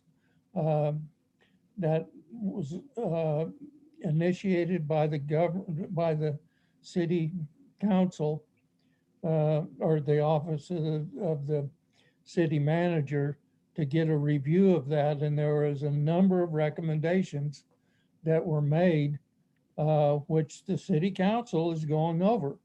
I think you ought to become knowledgeable about that and have some input on that. A fourth point is the city manager's plan for developing a community-based police force. That is ongoing right now. It's before the city council, and you all should have some input on that. You need to become familiar with that and see whether you agree with that or what kind of things should change. Don't let this go by and without your input. Finally, the Citizen Police Review Board has made a number of substantial recommendations for changes in how they review the police department. That's a very important function. They're strengthening what they're doing. And I think you should have some input on that. These are ongoing things at the city council that you need to become aware of. And I think you need to have some discussions about them and see where the TRC stands on these things. You have power there. Go for it. And I want to again say, I think you are an excellent group. I think you're doing well. And I hope you can start addressing these 5 areas that I've indicated here. I would like to hear more discussions about that than discussions about who gets stipends or other things such as that. Thank you. Miigwech. Thank you very much, Joe. Okay, and with that, we are now on to the subcommittee structure. If anyone wants to, if you would like to have rotating point person positions each month, or if we want to do it in a way of just one point person and it just stays that way until they want to switch, or just want to kind of just decide that for yourselves in subcommittees. I just kind of want to just have that kind of talked about and decided. I will note that in the document, the original document in our drive that talks about subcommittees, it does have one of the points saying that you guys should assign someone in the subcommittee to be the person who will address and or update the committee at some meetings. So I don't know if Steph, you have that sheet, but that was a point on there along with a couple of conversation questions. Yeah, it does have it in the document, but it wasn't like an official thing that was like voted on or decided. So I just wanted to make sure we just like voted on that in official capacity rather than just having it on the document, because otherwise, we just have that gray area. Plus like, it's like if people want to rotate that position, want to just have that expectation known now. So that way it's less of them just having to push other people on the subcommittee or something, or them feeling like they have to keep the point person position just because they took it in the first place. Would it be helpful if I shared my screen with the list of the subcommittees? I was just going to suggest that. Right. Let me see if I can do it. You should be able to. I just switched you over.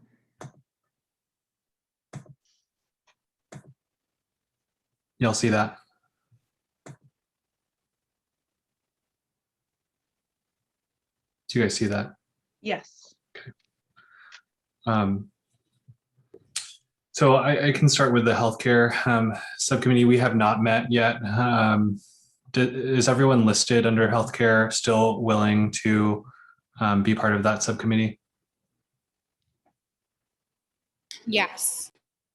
Yes. Would anyone else like to join it? We have one more spot. I would like to join it myself. When it comes down to healthcare, are we dealing with also mental health? Oh yeah. All right, just double checking on. He asks the psychiatrist. Definitely. Mental health is health, right? And so, I'm happy to see, I don't need to mean to like commandeer this section or this agenda item, but I wonder if anyone wants to sort of be the coordinator to organize for the first meeting. If not, I'm happy to. Commissioner Rivera, I will second and appreciate your volunteering. Just because for now, I just want to concentrate on doing a proposal on collecting the African community's experiences. Yeah. So I will, for the healthcare subcommittee, I'll plan to reach out to those members and see if there's a time that works for all of us in the next couple of weeks. I'll leave it to the people on the policing subcommittee for you to have that discussion.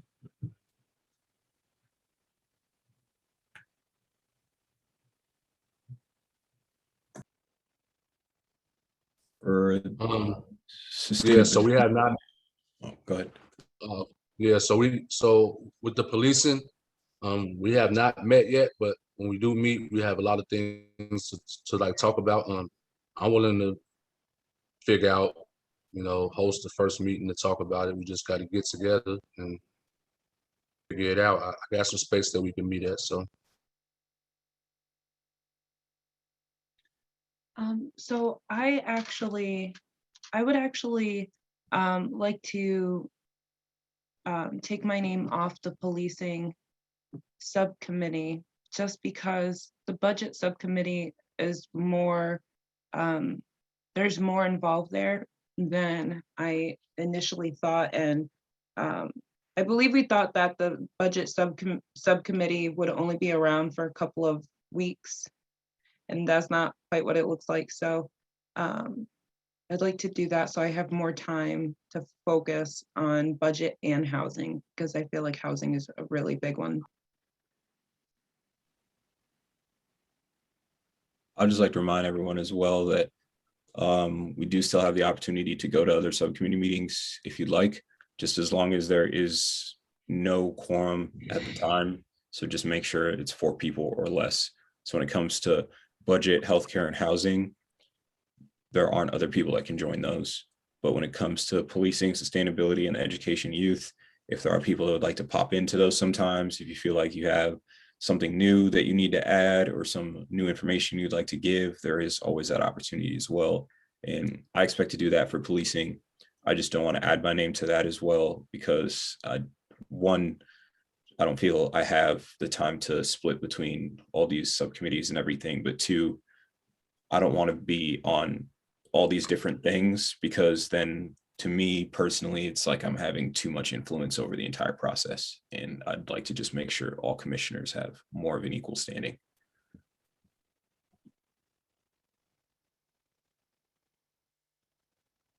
Would anyone else like to formally be part of the policing subcommittee at this point?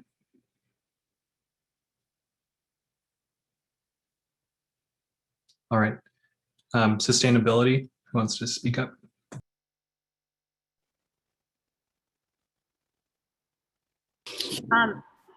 So Catherine and I have met actually already for this meeting, and I've started the conversation with a few people. Just the last time, I don't know if it was a communication thing or what, we just we weren't able to have Mohammed in on the conversation, which is totally fine, because he and I had spoke about how it might be weird if both of us are in the same committee, if it's anything other than the budget, but Sakawas and I have had a conversation regarding the sustainability committee. Yeah, on that end, I had been on a computer that I had on what's called Pacific time that date. So I was literally sitting there doing some work on my computer, and I looked up. I was on Do Not Disturb, as I usually am when I'm working on the computer. Had the timer on my watch. It finally went off for what I thought was time, and then all of a sudden I see all these texts and calls from Amel. And so yeah, my apologies on that. I am making sure to keep that computer on this time zone at all times from here on out. Anyone else want to join sustainability? So who's going to be the point person for the chair, the subcommittee chair? I don't know what we're calling it. Right now, I'm just thinking about it as the asterisk person, and the asterisk person is just their role is to help establish the next meeting, and then after that, they can kind of decide leadership structure. Oh, okay. I like that. Commissioner Rivera, what did you call them? I just had and then the last syllable. The asterisk person. So the asterisk person right now has the responsibility of scheduling the first meeting, and also that can be the first person that people reach out to in case they have thoughts that they want to add, but they don't want to formally join. So like Mo was saying, he would reach out to Eric with his thoughts on policing and things like that.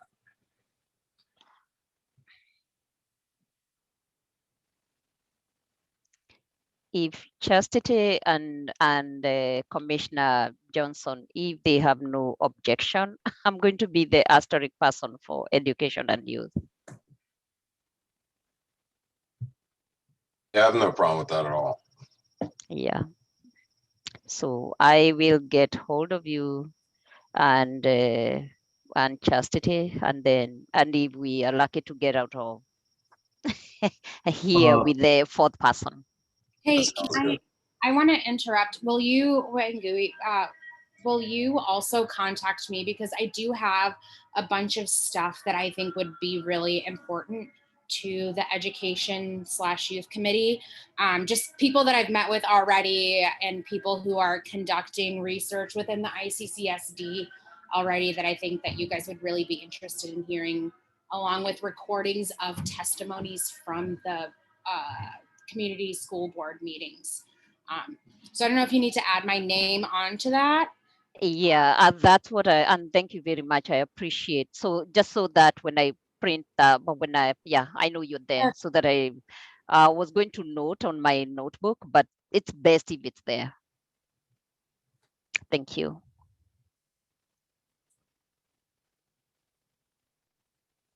I just want to say what I can do as well is just create like a Sign Up Genius thing for, each subcommittee for just to have for themselves for any week or something. Each person can put in their availability, and from there kind of just makes it a little easier for you to contact each other for scheduling. So it's less of just doing that back and forth texting. Thank you, Commissioner Traore, for reminding me of using the Genius. And also a question I have: when I am doing that, I'm communicating with the other commissioners. Do we do that through Stephanie? I think that you can email anyone individually directly. Okay, thank you. So I'll do that with the Genius. Yep. Yeah, you can. All of us, yeah. Any commissioner can directly email up to 3 other commissioners without any violations. Okay, thank you. And is that it's still part of the public record? That's right. Okay, thank you. For sustainability, would either of you like to take a point? Because if not, then I'm willing to do it, but I'd rather just give you two the opportunity to have that choice first.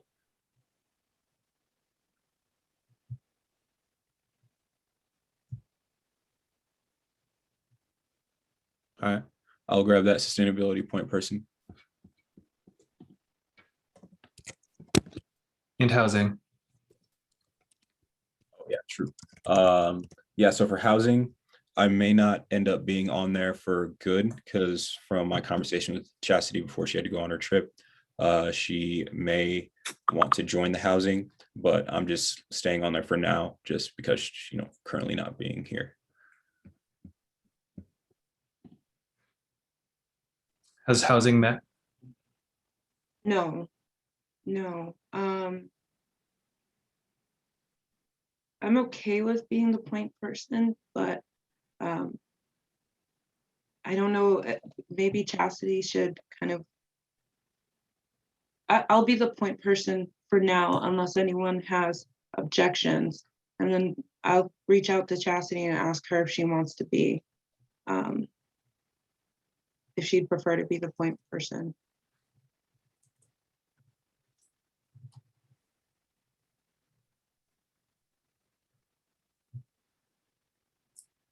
Chair, is there a particular timeline you would like the subcommittees to meet by?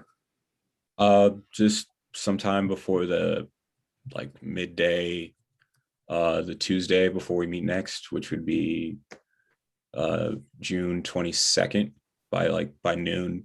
Doesn't have to be some really long meeting or anything. Can be 30 minutes, whatever you need, just to at least kind of get together, establish that baseline between yourselves. And to discuss the points of discussion you had sent out for this agenda packet.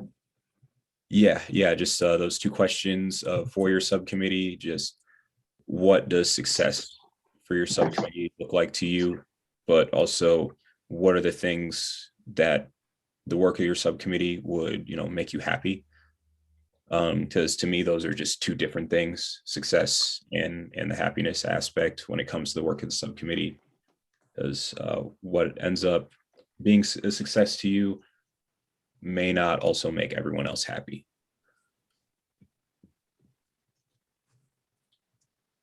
Yeah, so I'll just note that on this document, it's a little bit outdated in terms of first questions to discuss. So please do refer to today's agenda about what to discuss during the first subcommittee meetings. Any questions about process from here?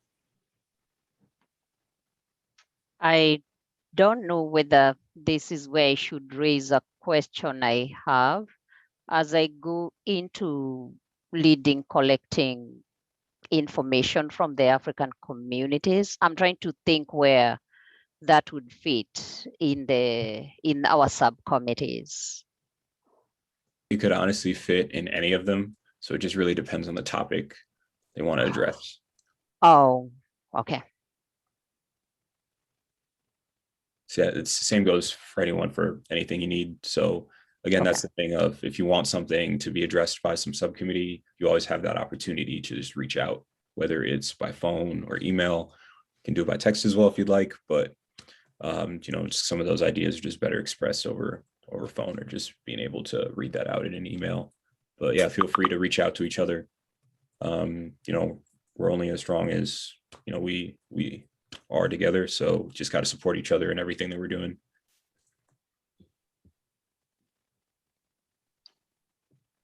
And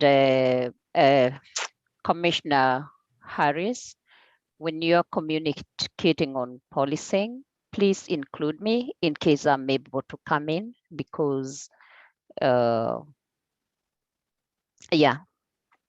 Okay. Yeah. We'll definitely do. Yeah. Yeah, seeing that there's still an opening on policing as well, whatever I can do as well, I would like to join in on. I feel like that's important. I kind of feel like we all should be in on policing, but I figure to a certain level and degree, I get how things are being split up, but I feel like that's something that's really important in the light of everything that we've already dealt with. Yeah, it's the foundation and Yeah. it's very, in a weird way, I don't want to use the word protection because protection is good, but it kind of protects all these other oppressions or inequities. So, yeah. Yeah, we're just trying to get some type of emails getting started talking about it because, you know, there's some untalked about events that happened in the past month or so. So that's been happening. So we need to be talked about. So been different things happening in different areas around Iowa City, you know, with violence and things like that, and unnecessary use of force and things like that. So Yeah, so we do have the opportunity to discuss some of that tonight for agenda item 10. So I do want to make sure we do give that the proper time as well. Do we have anything else we want to do on subcommittees before we go to agenda item number 9?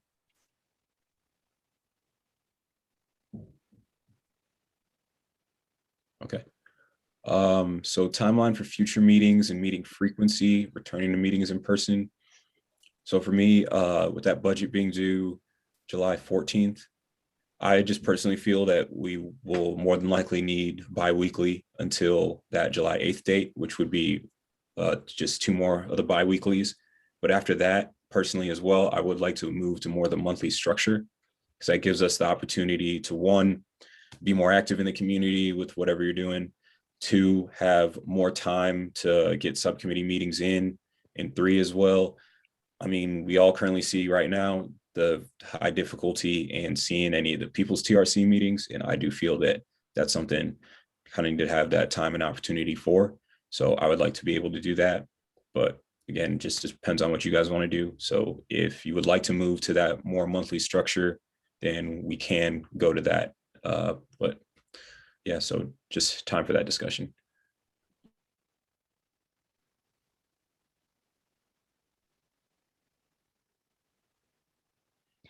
I am agreeing with you on bi-weekly until July 8th. After that, we can, just what you've said. And then if there's any need for more than 1 meeting in a month, then I'm thinking we can definitely do that. That's all that I have to add to that. I yield. Yes, we do always have the opportunity to call a special meeting if something major comes up and we feel like that needs to be addressed. Stephanie, correct me if I'm wrong, but it's like 48 to 72 hours notice for the public. It would need to be 24 hours to notify the public, but depending on agenda items, you know, in terms of what the commission would need to get to staff, I would need more than 24 hours just to meet the 24-hour deadline. Yeah, okay. Yeah, so definitely, like, if there's something major that happens in policing that we want to have a special meeting on after moving to that monthly structure, always have that opportunity. So just be sure to say something and can get that done. And that would kind of make it so those monthly meetings are a little more condensed, just taking a special meeting here and there. So I would just like to make sure that we have a formal vote on that as well. That way we can actually like set the schedule for that. This is Commissioner Rivera. I agree with the proposals as made thus far. I second that. This is Commissioner Gadua.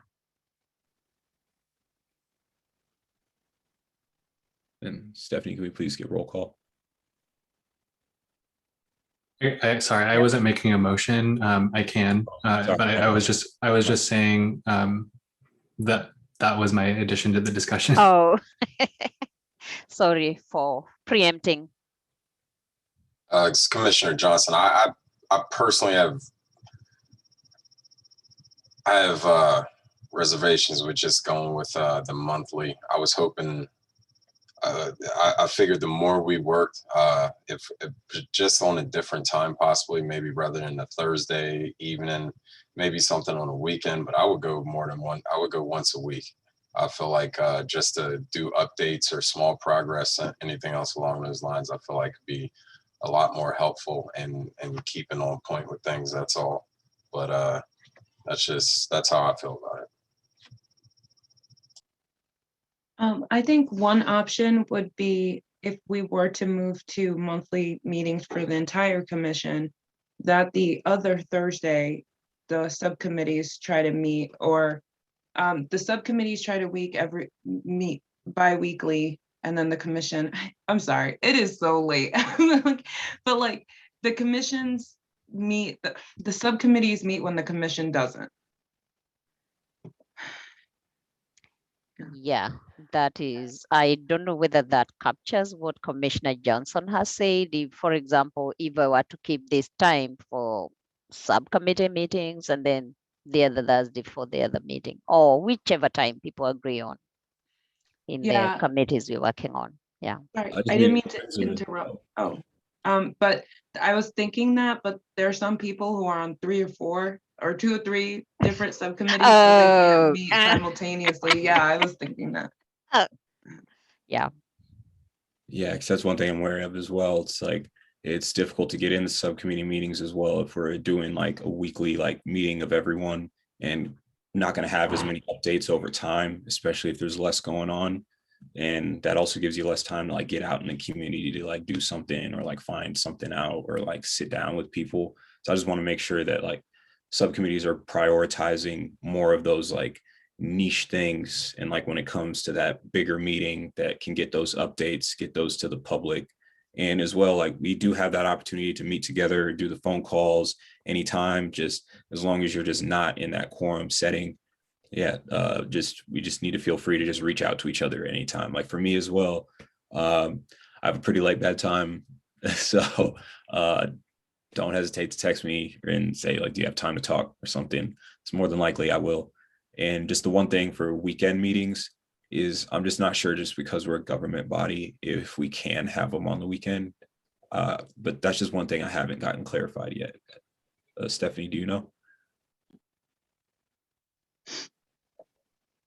I don't know if there's a prohibition against it, but I would say it's not something that I've seen with other boards and commissions. But I can reach out and get more information from the city clerk tomorrow and get back to everyone.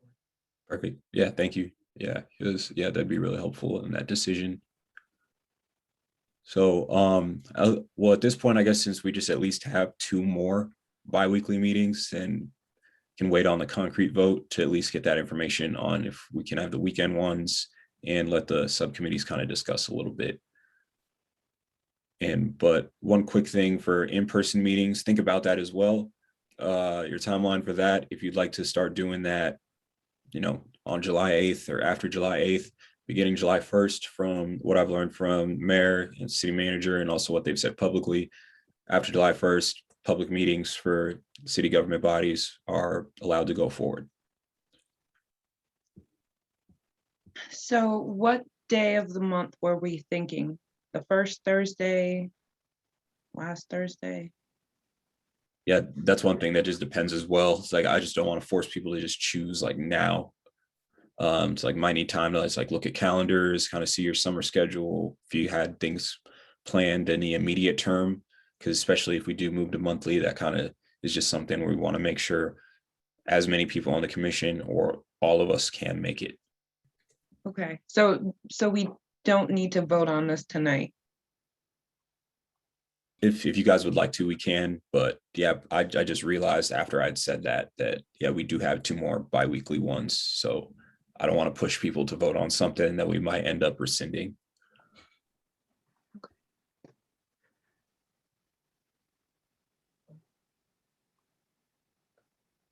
I would just mention, as you're considering, what works best. If you're planning this transition to monthly after the July 8th date, that's the second Thursday of the month. So being consistent with that, the next one would be August 12th. And just thinking kind of strategically, city council meets the first and the third Tuesdays of each week. And so if there is correspondence or something that you want to recommend to council, then meeting on their off week may be more beneficial to get it on the next agenda item versus, that first and third, but maybe it all works out. I don't know, but just something to be mindful of. So like second or fourth Thursday. Pretty much. Okay. Does anyone else have anything they'd like to add on that for agenda item number 9? I just want to mention that I think from what I understand, it is the city council's goal that boards and commissions that feel comfortable meeting back in person, we'll probably start transitioning to that in July. I'm not sure if it will be the July 8th meeting, it's possible if you decide to meet again in July, it would be that meeting or the meeting that you decide to have in August. Tentatively, the location for those meetings will probably be at the Mercer Aquatic and Recreation Center next to Southeast on Bradford Drive. They have the space in the Procter and Gamble room to accommodate larger groups. It's also in the community, so to speak. The parking is accessible, and it's also, there's no cost for members of the public. If they wish to come and they choose to drive, they don't have to go into a parking ramp or something or pay to park to participate in the meeting. And the fact that it's a recreation center may offer, activities or amenities that may be useful to the commission as you do outreach or as you expand your meetings. If, I heard mention of childcare and things like that. So being at a recreation center is going to have a few more amenities than, say, being somewhere else that doesn't have a basketball court or, pool tables or vending machines for people to, get some food, drink, stuff like that. So, but that's kind of the tentative plan. Don't have all the details yet, but we'll definitely share those with the commission as they become available. And if anybody has any concern about meeting back in person, just call me or shoot me an email. And the plan is also to continue this virtual format and record meetings, whether that will be video or audio or just audio. Again, that's kind of being rolled out by a different department. So I'll just update the commission as I get the information myself. So that is it. Thank you. Thank you very much. All right, so agenda item number 10, community topics, recent police enforcement, crime and safety in Johnson County. All right, so I don't want to be the person speaking constantly, so I just want to give all you the opportunity to say something first. You might want to see if the community has anything to say first, just so you don't have to go back. Do we have anyone currently in the community listening that'd like to say anything on this agenda item?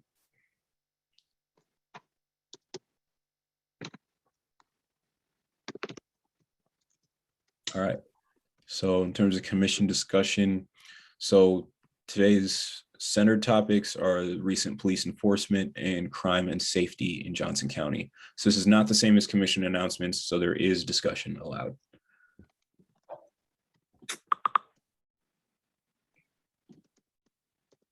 All right, in that case, I'll start just with,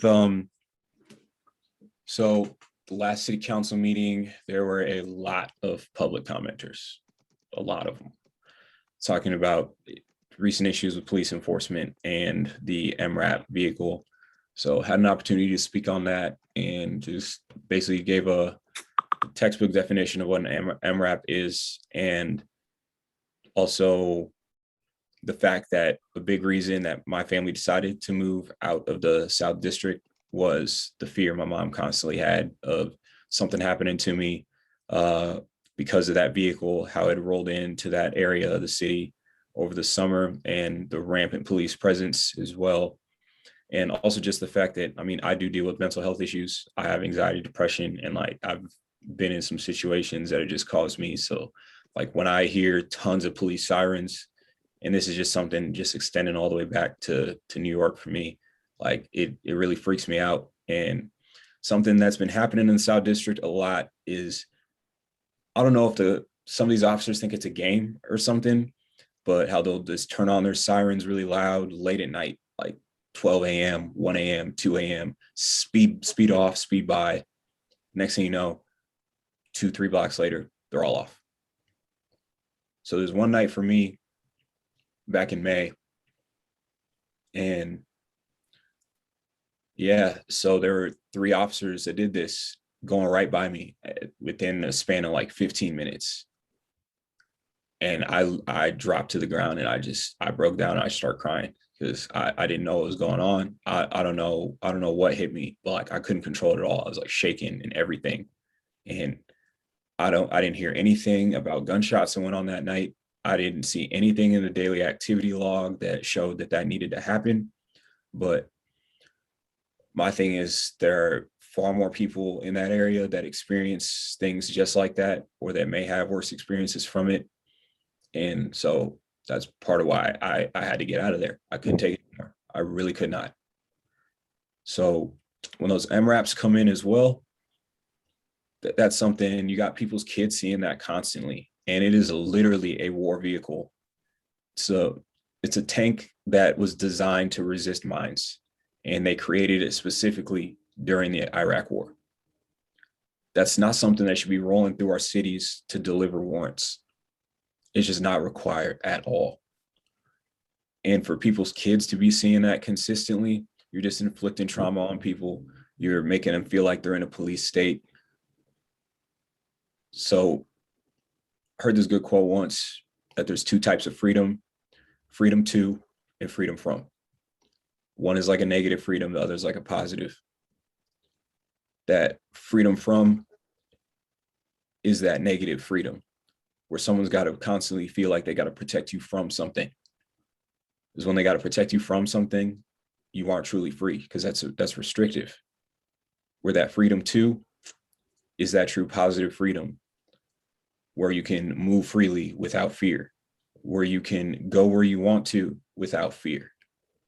So when you constantly have people coming in and giving you freedom from, when they say this MRAP is freedom from having to worry about some terrorist attack happening or some major event happening and us not having protection from it. I don't remember the South District being a war zone that is experiencing terrorist attacks.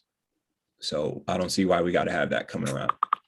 That's a very negative freedom, that freedom from that they're trying to call that MRAP, and it needs to go. Something I also addressed with some of the county supervisors, something I addressed in their meeting last week when I spoke in that too, and also that city council meeting, is at this point, not about me, but all those kids that are still there, all those parents that are still there, all those families that are still there, still experiencing those things. That's what I got to say about that. Yes, sir. This is Mr. Harris. So I'm gonna tell you just a personal experience, because I was there when it happened. So I think the best thing I can do is just tell you how I personally saw it. So like one of my children, he had wanted to do something. So that, well, go out there in the morning and mow the yard, and then you can go do what you want to go do. You need this, you need that. So he was mowing the yard.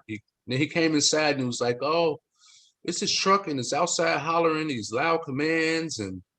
And so I went outside to look, and I just see the police had the street blocked off, because I live on Sandusky. So it was over on like Sandusky and Taylor, but I live before Taylor. And so I come inside, get my shoes on, go outside and look, and I see the police, and I just see this big truck thing. And it's like trying to maneuver. It couldn't even fit down the street.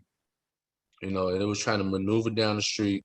And by the time I got up there, it was leaving, but there was no need for it. It can barely fit down the street.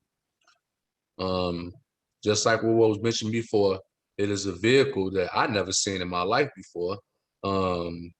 It's a mine-resistant vehicle, and let's be honest about it. Who has mines in Iowa City? I mean, it's not impossible, but it's not likely. And by that time, when it left and went down the street, all my children were outside doing yard work, and it was like, "What is that? Why is that big truck driving through here?" And it was difficult for me to explain to them why the Iowa City Police Department drove this big Army truck that's used in Iraq and Afghanistan down our residential block. And I didn't have a way to explain it. So, and then like my second point, it's been a lot of shootings that's been going on already, and we haven't really gotten into summertime yet, officially summertime. I mean, it's nice and warm right now, but at this point, I'm a person that can feel tensions in the air. I can know when things, people have been inside of the house for the past year, almost year and a half. People got money, people got, you know, everything and stuff that they need, and now they're ready to come back outside. And the tension that I feel in the air, it needs to be somebody to talk to these youths around here, because I just don't want to see no bad encounters. And, you know, I'm not, you know, trying to be a person that's going to think that, you know, negative things are going to happen, but sometimes you have to face reality. And, you know, I think it was just this past weekend, you know, somebody got shot over here, right on Broadway, right behind the Casey's or something. So, you know, I just hope for the good and hope we can figure out some things. So with that, I yield.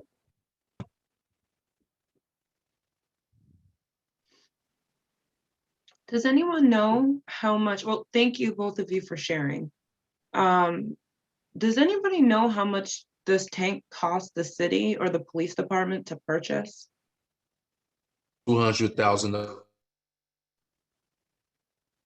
Yeah, it's part of a program from the federal government where, you know, when bringing troops out of Iraq, it was, oh, well, let's look for ways to, you know, recoup some money off this. So there's cities, localities all over the nation that decided, oh yeah, let's just pick these up. So I think there's sitting like at the like National Guard like station or something like that. Like when you go down towards like Colonial Lanes, bowling alley. But yeah, just not a real need for it.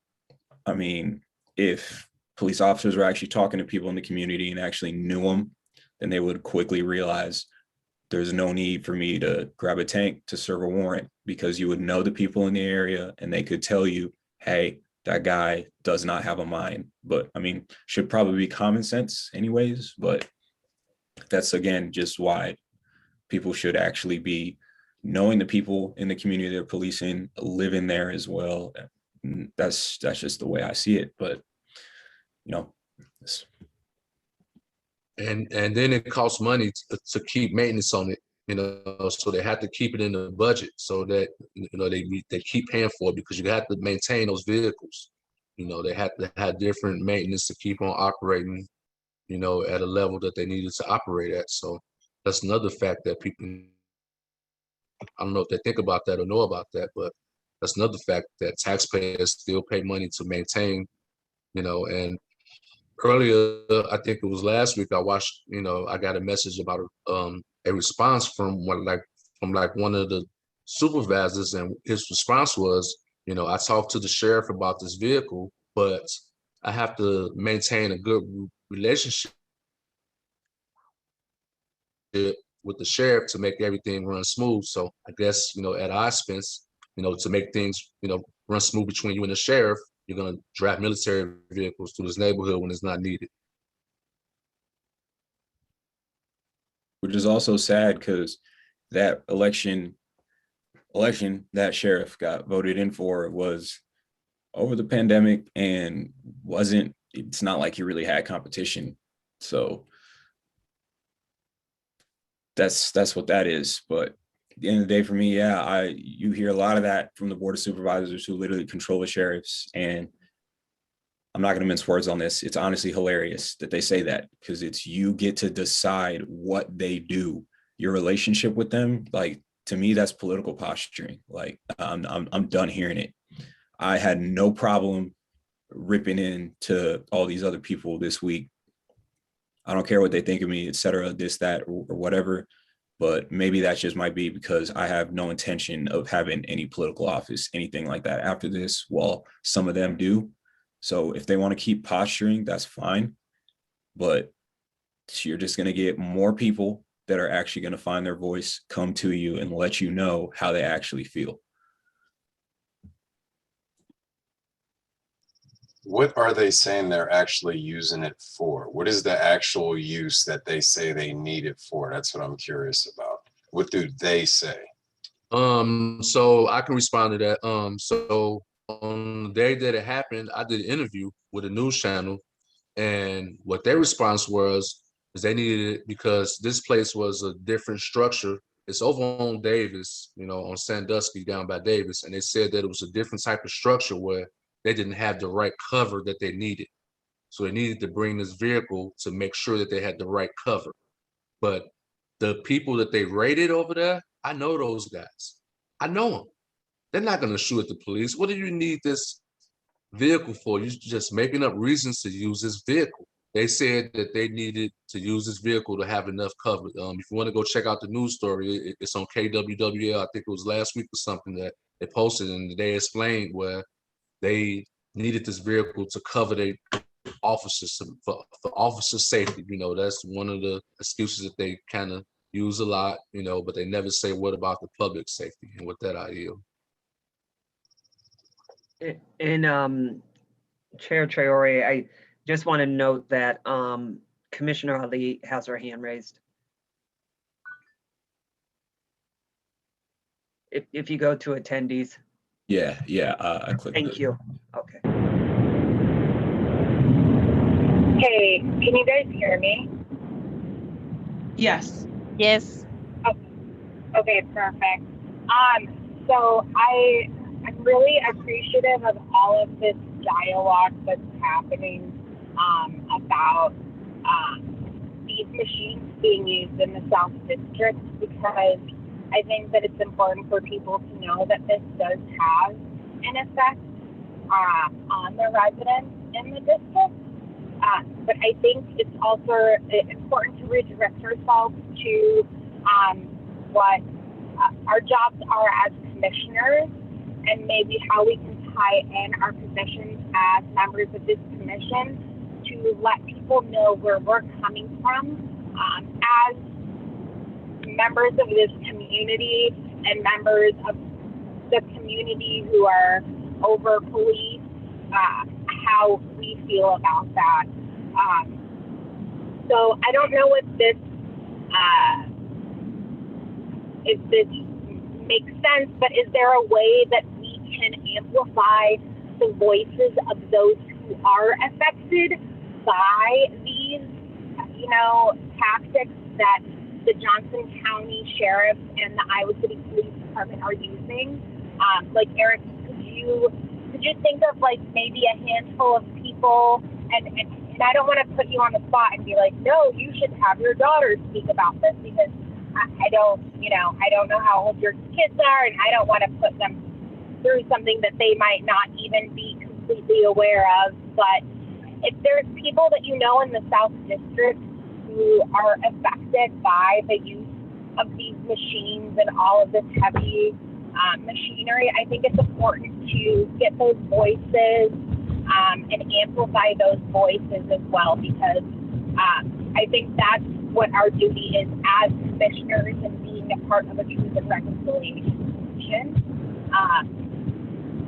So yeah, that's all I have to say. And, if you could please mute me now, I'm in my car, so my sound is.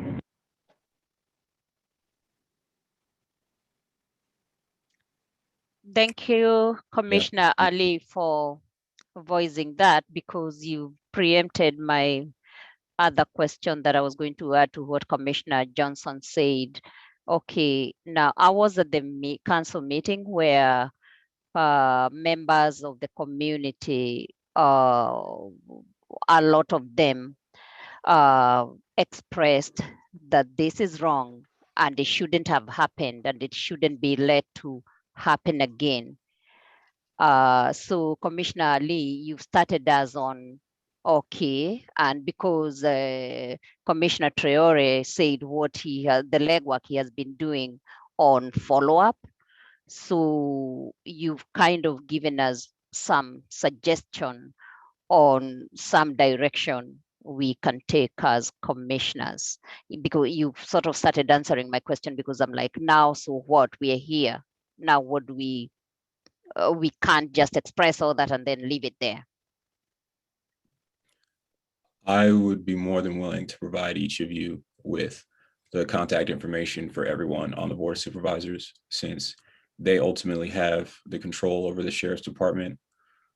Two, they are having a work session on the American Rescue Plan Act on this coming week on Wednesday, but there's also going to be a conversation during that time. This is what the chair of the supervisors told me, that Brad Kunkel, the sheriff, will also be part of that work session. I need to find the time, but I believe it's. Can you hear me? Sorry to interrupt. I just want to say that the Johnson County supervisors do have control of if the sheriff sees it or not, but it is actually ultimately probably the Iowa City Council if the ICP uses it. I have corresponding messages that I could provide from County Supervisor Rod Sullivan stating that they have no control whether the Iowa City Department uses this. I just wanted to put that in there. It might be worthwhile to ask the counselors as well. And specifically, the city manager is another person to ask, and also our current police chief, but also the head of dispatch for the police department. But yeah, in terms of their next work session, if you'd like to attend it, so there's no time for public discussion, but you at least get to hear the meeting with the sheriff with Brad Kunkel to discuss the MRAP vehicle specifically. So that'll be Wednesday of next week, the 16th at 9 a.m. So the agenda is available to the public 24 hours prior to the meeting, and the meeting link is available there as well. And there will be a phone number as well you can call if you'd like to just call in instead of just streaming it on your computer.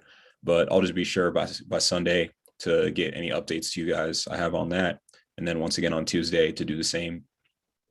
And I'd suggest if you want to get in touch with people in the South District as well to hear more about it, I got the diversity markets every Saturday, basically throughout the entire summer. So I feel like that'd be a really good opportunity to really connect with the people in that section of town and also to support that section of town. For the sake of time, is this something that the policing subcommittee can look into and then make recommendations to the rest of the commission? Yes. Okay. So I think that's the way to move forward, because this really is a policing subcommittee. Yeah, definitely. Like, yeah. I have one more quick question. If that's only if you guys know the answer to it. What do you know any other situations where this vehicle has been used as well? Yes. Actually, it was used last summer as well for another raid at probably close to the same area, probably at the same house. On Taylor. Yep, it was used, and it was used over there in the same area last summer. And So this vehicle is basically being used in one section of town only. Is that basically? Yeah. The only other recent case I remember is North Liberty. 7 times. It's been used 7 times in Johnson County, I think, over the last 5 years or 7 years. But 2 out of those times was not for anything that had to do with policing. I think the article that I think Travis Reed wrote, actually, maybe Commissioner Harris, you might have been quoted in it. He stated how many times it was used, but I know that 2 out of the 7 times it wasn't necessary, really. It wasn't for like necessary reasons to have it. So I know they've used it 7 times total. Oh, I mean, we're talking about an MRAP vehicle in Iowa City, so it's never necessary. I come from what people call a rough part of the city I grew up in, and we've never seen this. And we've never seen this. So there's really no reason in Little Iowa City to have an MRAP going down the street ever. And I'm gonna be honest. Yeah. I was a part of the committee that interviewed the police chief, and we interviewed 3 different candidates.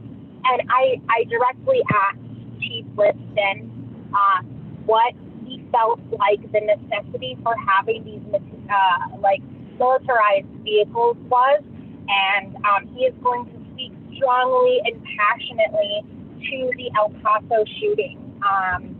And he's going to probably tell us how similarly Iowa City and El Paso are, and how, you know, it couldn't have happened there and things like that. So I want it to be known that I did ask Chief Liston, and this was before he was police chief, while he was interviewing, why do you think that police departments need these type of machines? And his experience with the Walmart shooting in El Paso is the justification that he gave me for it. I'm not saying it's correct. I'm just saying that prepare yourselves for that specific answer, where I guess in a mass shooting, I don't know. We haven't had that happen here, so I don't know what the direct response is or what that feels like. But that was the justification for needing that militarization of policing. Well, I'm just gonna just state this. The Cedar Rapids, Iowa City. Oh no, so Iowa City has 75,000 people, roughly 75,000. I didn't really try to figure out if this is when students are here or not, but I don't think students are gonna add another 74,000, but let's say they did. The population of El Paso is over 600, it's 679,000. Growing quickly. So, what? Growing quickly. Yes. So whatever the sheriff, like either the sheriff is not doing some comprehensive thinking or he's bullshitting us. And we all know what this vehicle is. So let's And I'm not saying I disagree at all. I'm not saying I disagree at all.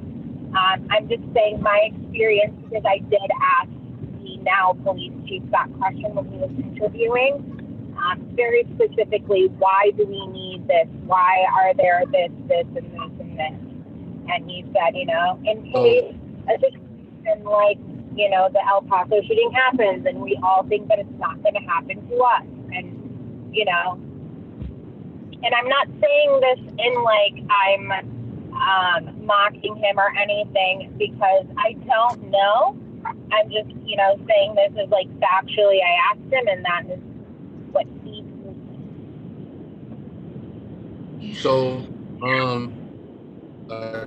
like I'm gonna say something about it real quick. I think it's used as a tool of intimidation. Yeah. That's what I believe that is used as. When little children see the big army vehicles driving down the street, they don't understand the negative effect that has. That takes down, even if a kid wanted to trust a police officer or a law enforcement officer, now they just lost a whole level of trust because they see these guys ran down with a big army truck down the street. It's a tool of intimidation. Yeah, I mean, as far as I know, the FBI is the one that was using those vehicles in the El Paso shooting. And I don't understand, if you're talking about mass shootings, having an armored vehicle show up 10 minutes after the mass shooting has ended, it's not gonna help. And that's the thing, mass shootings, they're unpredictable and you don't know how long they're gonna be. And sometimes they could just be a few minutes and your vehicle can't even go down the street without like taking out someone's mailbox. So this is kind of ridiculous, but I think for the sake of time, maybe we should discuss this at the policing subcommittee and then as a commission, maybe at our next meeting. Yeah, and maybe it would be worthwhile to have Chief Liston come and talk to us, because I'm telling you, Daphne, I agree with you wholeheartedly. I think that makes sense. I think it's justified, but I think it would be worth our time to have this conversation and tell this to him as BIPOC individuals and things like that. So I'm not saying we have to like sit there and accept everything. I think that he deserves to be questioned about the tactics that he's using in a city that is actually smaller than El Paso. Much smaller.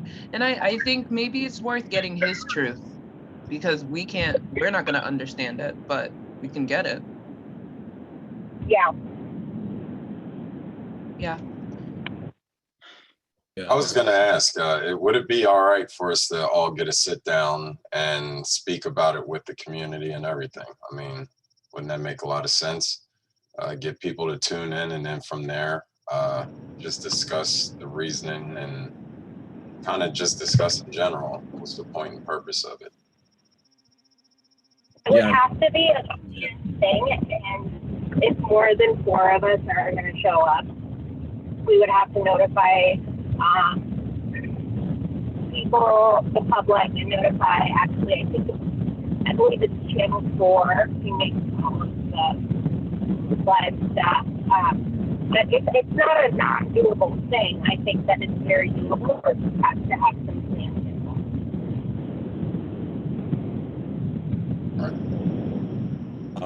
One thing I'll try to do is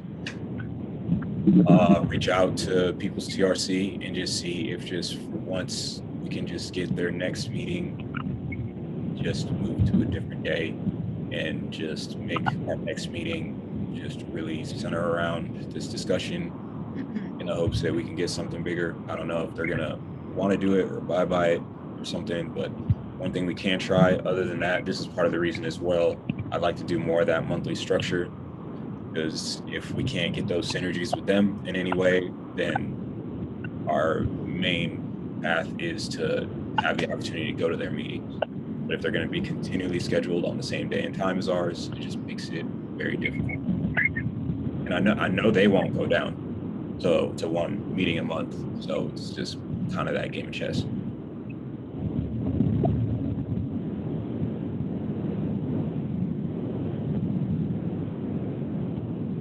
But yeah, and just in the interest of time, I have noted that to have this on the next agenda, I will try to reach out to just see if we get to coordinate that, and let's be sure to talk about the policing subcommittee, reach out to each other on a meeting for it.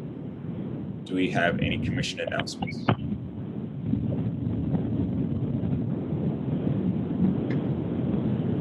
What did you ask, Commissioner Traore? I was asking like if we have any commission announcements as well. Oh, okay. Is this item 11? And Amal, can you please turn off your sound? Thank you so much. Is this item 11? Yes, yeah, this would be item number 11, commission announcements. And this is the one where commissioners not speaking to each other, but yes, Sakasa, this is your time. Well, Oh. we skipped item, sorry, I just want to interrupt to say we skipped item 10. Item 10 was the one that we were on just now. I think Okay. for this, oh, sorry, go on. Okay. I think can- I will wait till the next meeting to discuss this so we can actually have it within the agenda. Okay, yeah, that's fine. Thank you. So I guess for me, for commission announcements, I just want to say as well, at that diversity market, South District, 3 p.m., 7 p.m., Saturday. This is Saturday, next Saturday, Saturday after that. It's like 5 or 6 of them all throughout the summer, every single Saturday. So they're trying to center Black minority-owned businesses, BIPOC businesses, women-owned businesses in the area. They don't want to just make this a one summer thing. They want to make this an annual thing. So the most important piece to getting that to happen is for people to show up and people to show out. So I've been trying to just keep posting it on social media and everything, and I'd advise others to do the same. They have the South District Neighborhood Association page on Facebook, post it on there, talk to your friends. If they're just kind of being antsy about like, I don't know if I want to go, I don't know if I want to have time, talk to them. It's like, hey, I'll pick you up. Let's set up a time to go together, whatever it is. Or if you want to volunteer at the event too, there's a Sign Up Genius as well you can use. I can help you get in contact with them. So I'll be volunteering there for like 2:45 to 5 on Saturday. So I know I can make at least 3 of them over the summer. I unfortunately can't make all of them. There's just some times where I do have to be out of town for work and other things, but I'm going to make sure I make at least 3 of these. And anytime I can't make it, I'm going to keep promoting it hard because I want to make sure this remains a thing. This is very, very important. So a lot of businesses that just come and go out of that area. And a lot of the main businesses owned in the South District are owned by people that literally don't even live in the state. And so when it comes to getting things like their SMID plan passed for the economic redevelopment, something that's very difficult to do because when you have business owners that literally don't live in the state, what do they care about reinvesting in the community? So that's a very important piece of getting things like the SMID passed and supported, and also just more attention on these businesses. Because it's one thing to say that more investment needs to happen for investments owned by minorities and women. It's another thing to really show it by having that economic data and that backing from people saying that this is what we want, this is where we want to spend our dollars. So you got to just be willing to really show that. I yield the floor.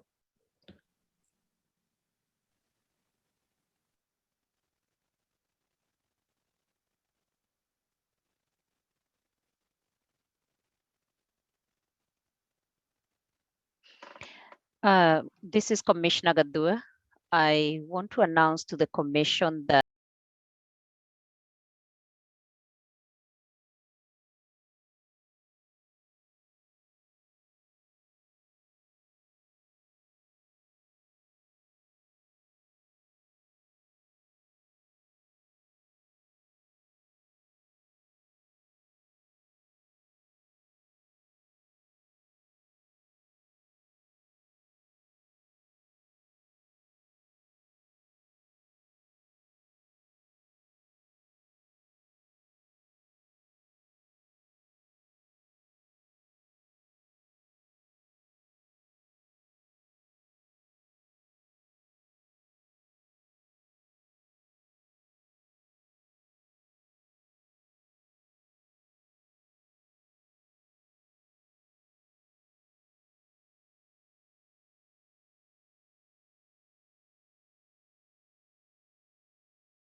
This afternoon, I released a very important interview about voting rights, and it's on the Vice News channel. People can go check it out. It's about being incarcerated and trying to get out of being incarcerated and trying to go vote. It's a great thing. Go check it out. If anybody needs me to share a link with them, I can do that. It's a great thing. You know, like Vice News is an international news company, so it took me a few days to work on it. It was a pretty good interview. You should go check it out because people can vote again, but there's still restrictions being put on people, especially like people of color. They're changing different things, and it just doesn't make sense. Voting should be a right for everybody in this country. With that, I yield. This is Commissioner Rivera. I just want to wish everyone a happy Pride month. As hopefully we all are aware, when people who are BIPOC are also LGBTQ, they sit with nested and layered stigma. And this has been a particularly tough year for LGBTQ Iowans, with a lot of anti-LGBTQ bills that were attempted to be passed through the Iowa legislature. So my ask for my fellow commissioners and for the public is just to, keep holding space and keep uplifting and supporting the LGBTQ folks in the communities in which you take part. Thanks.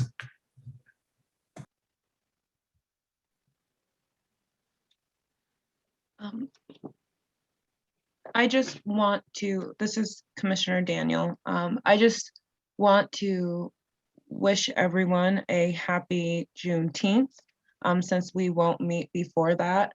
And June is also African American Music Appreciation Month. So take advantage of that. And then finally, something very close to my heart, June is National Caribbean American Heritage Month. And being the child of 2 Haitian immigrants, I feel more at home in my American Haitian skin, knowing that our contributions and that we are recognized and that we're seen. Thank you. I yield. I would like to provide some education on something very devastating that's happened to the Indigenous community of Turtle Island. A a few weeks ago, a discovery was made of 215 children between the ages of 3 and 11, I believe, in Kamloops, British Columbia, at a boarding school there. And this is not a very like deeply historical finding. This is something that, you know, these children were being murdered, tortured and raped as of, you know, just like maybe not too long ago. And the reason I'm making this announcement is because boarding schools and residential schools are all over the US and Canada. And they were tools of genocide, and Iowa itself had 3 of them. And these were perpetrated, they were organized by the Catholic Church, Protestants, all sorts of Christian denominations. And so I implore the Iowa City community and folks on this commission to learn more about, oh, am I allowed to do that? Am I allowed to say that? I don't know. I will not do that. I will ask Iowa City to learn more about this issue and talk to your congregations or your communities of Christian faith, so you can learn more about what Christianity with the governmental institutions have done to Indigenous peoples, and understand that this is not the first grave that's been uncovered, unmarked. It's one of many, and there will be many more. And the Indigenous community is in deep mourning right now. And so that's why I'm making this announcement, so that you understand that many people are having a very, very hard time, myself included. This is a very difficult time. And so this is what I want to tell the community of Iowa City.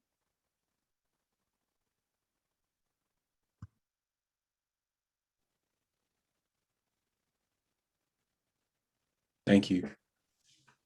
Unfortunately, you know, this time we can't really respond to each other on this one, but does anyone have any other announcements before we move to staff announcements?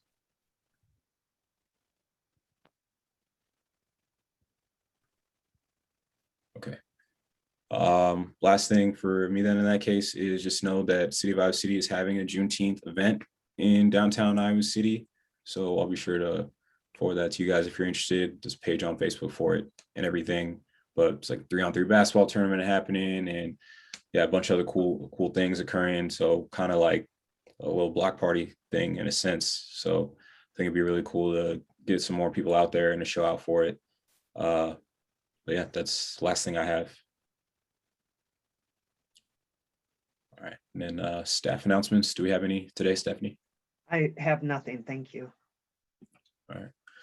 Thank you everyone for, you know, bearing with the meeting tonight. I know it was a little long, but some just like important things to talk about. And apologies for talking so much this time. Just had a lot on my mind. Just need to get off my chest, but just appreciate you all. And if we can just get a motion to adjourn, then in a second, then we can get out. Rivera, so moved. Commissioner Ollie, second. All right.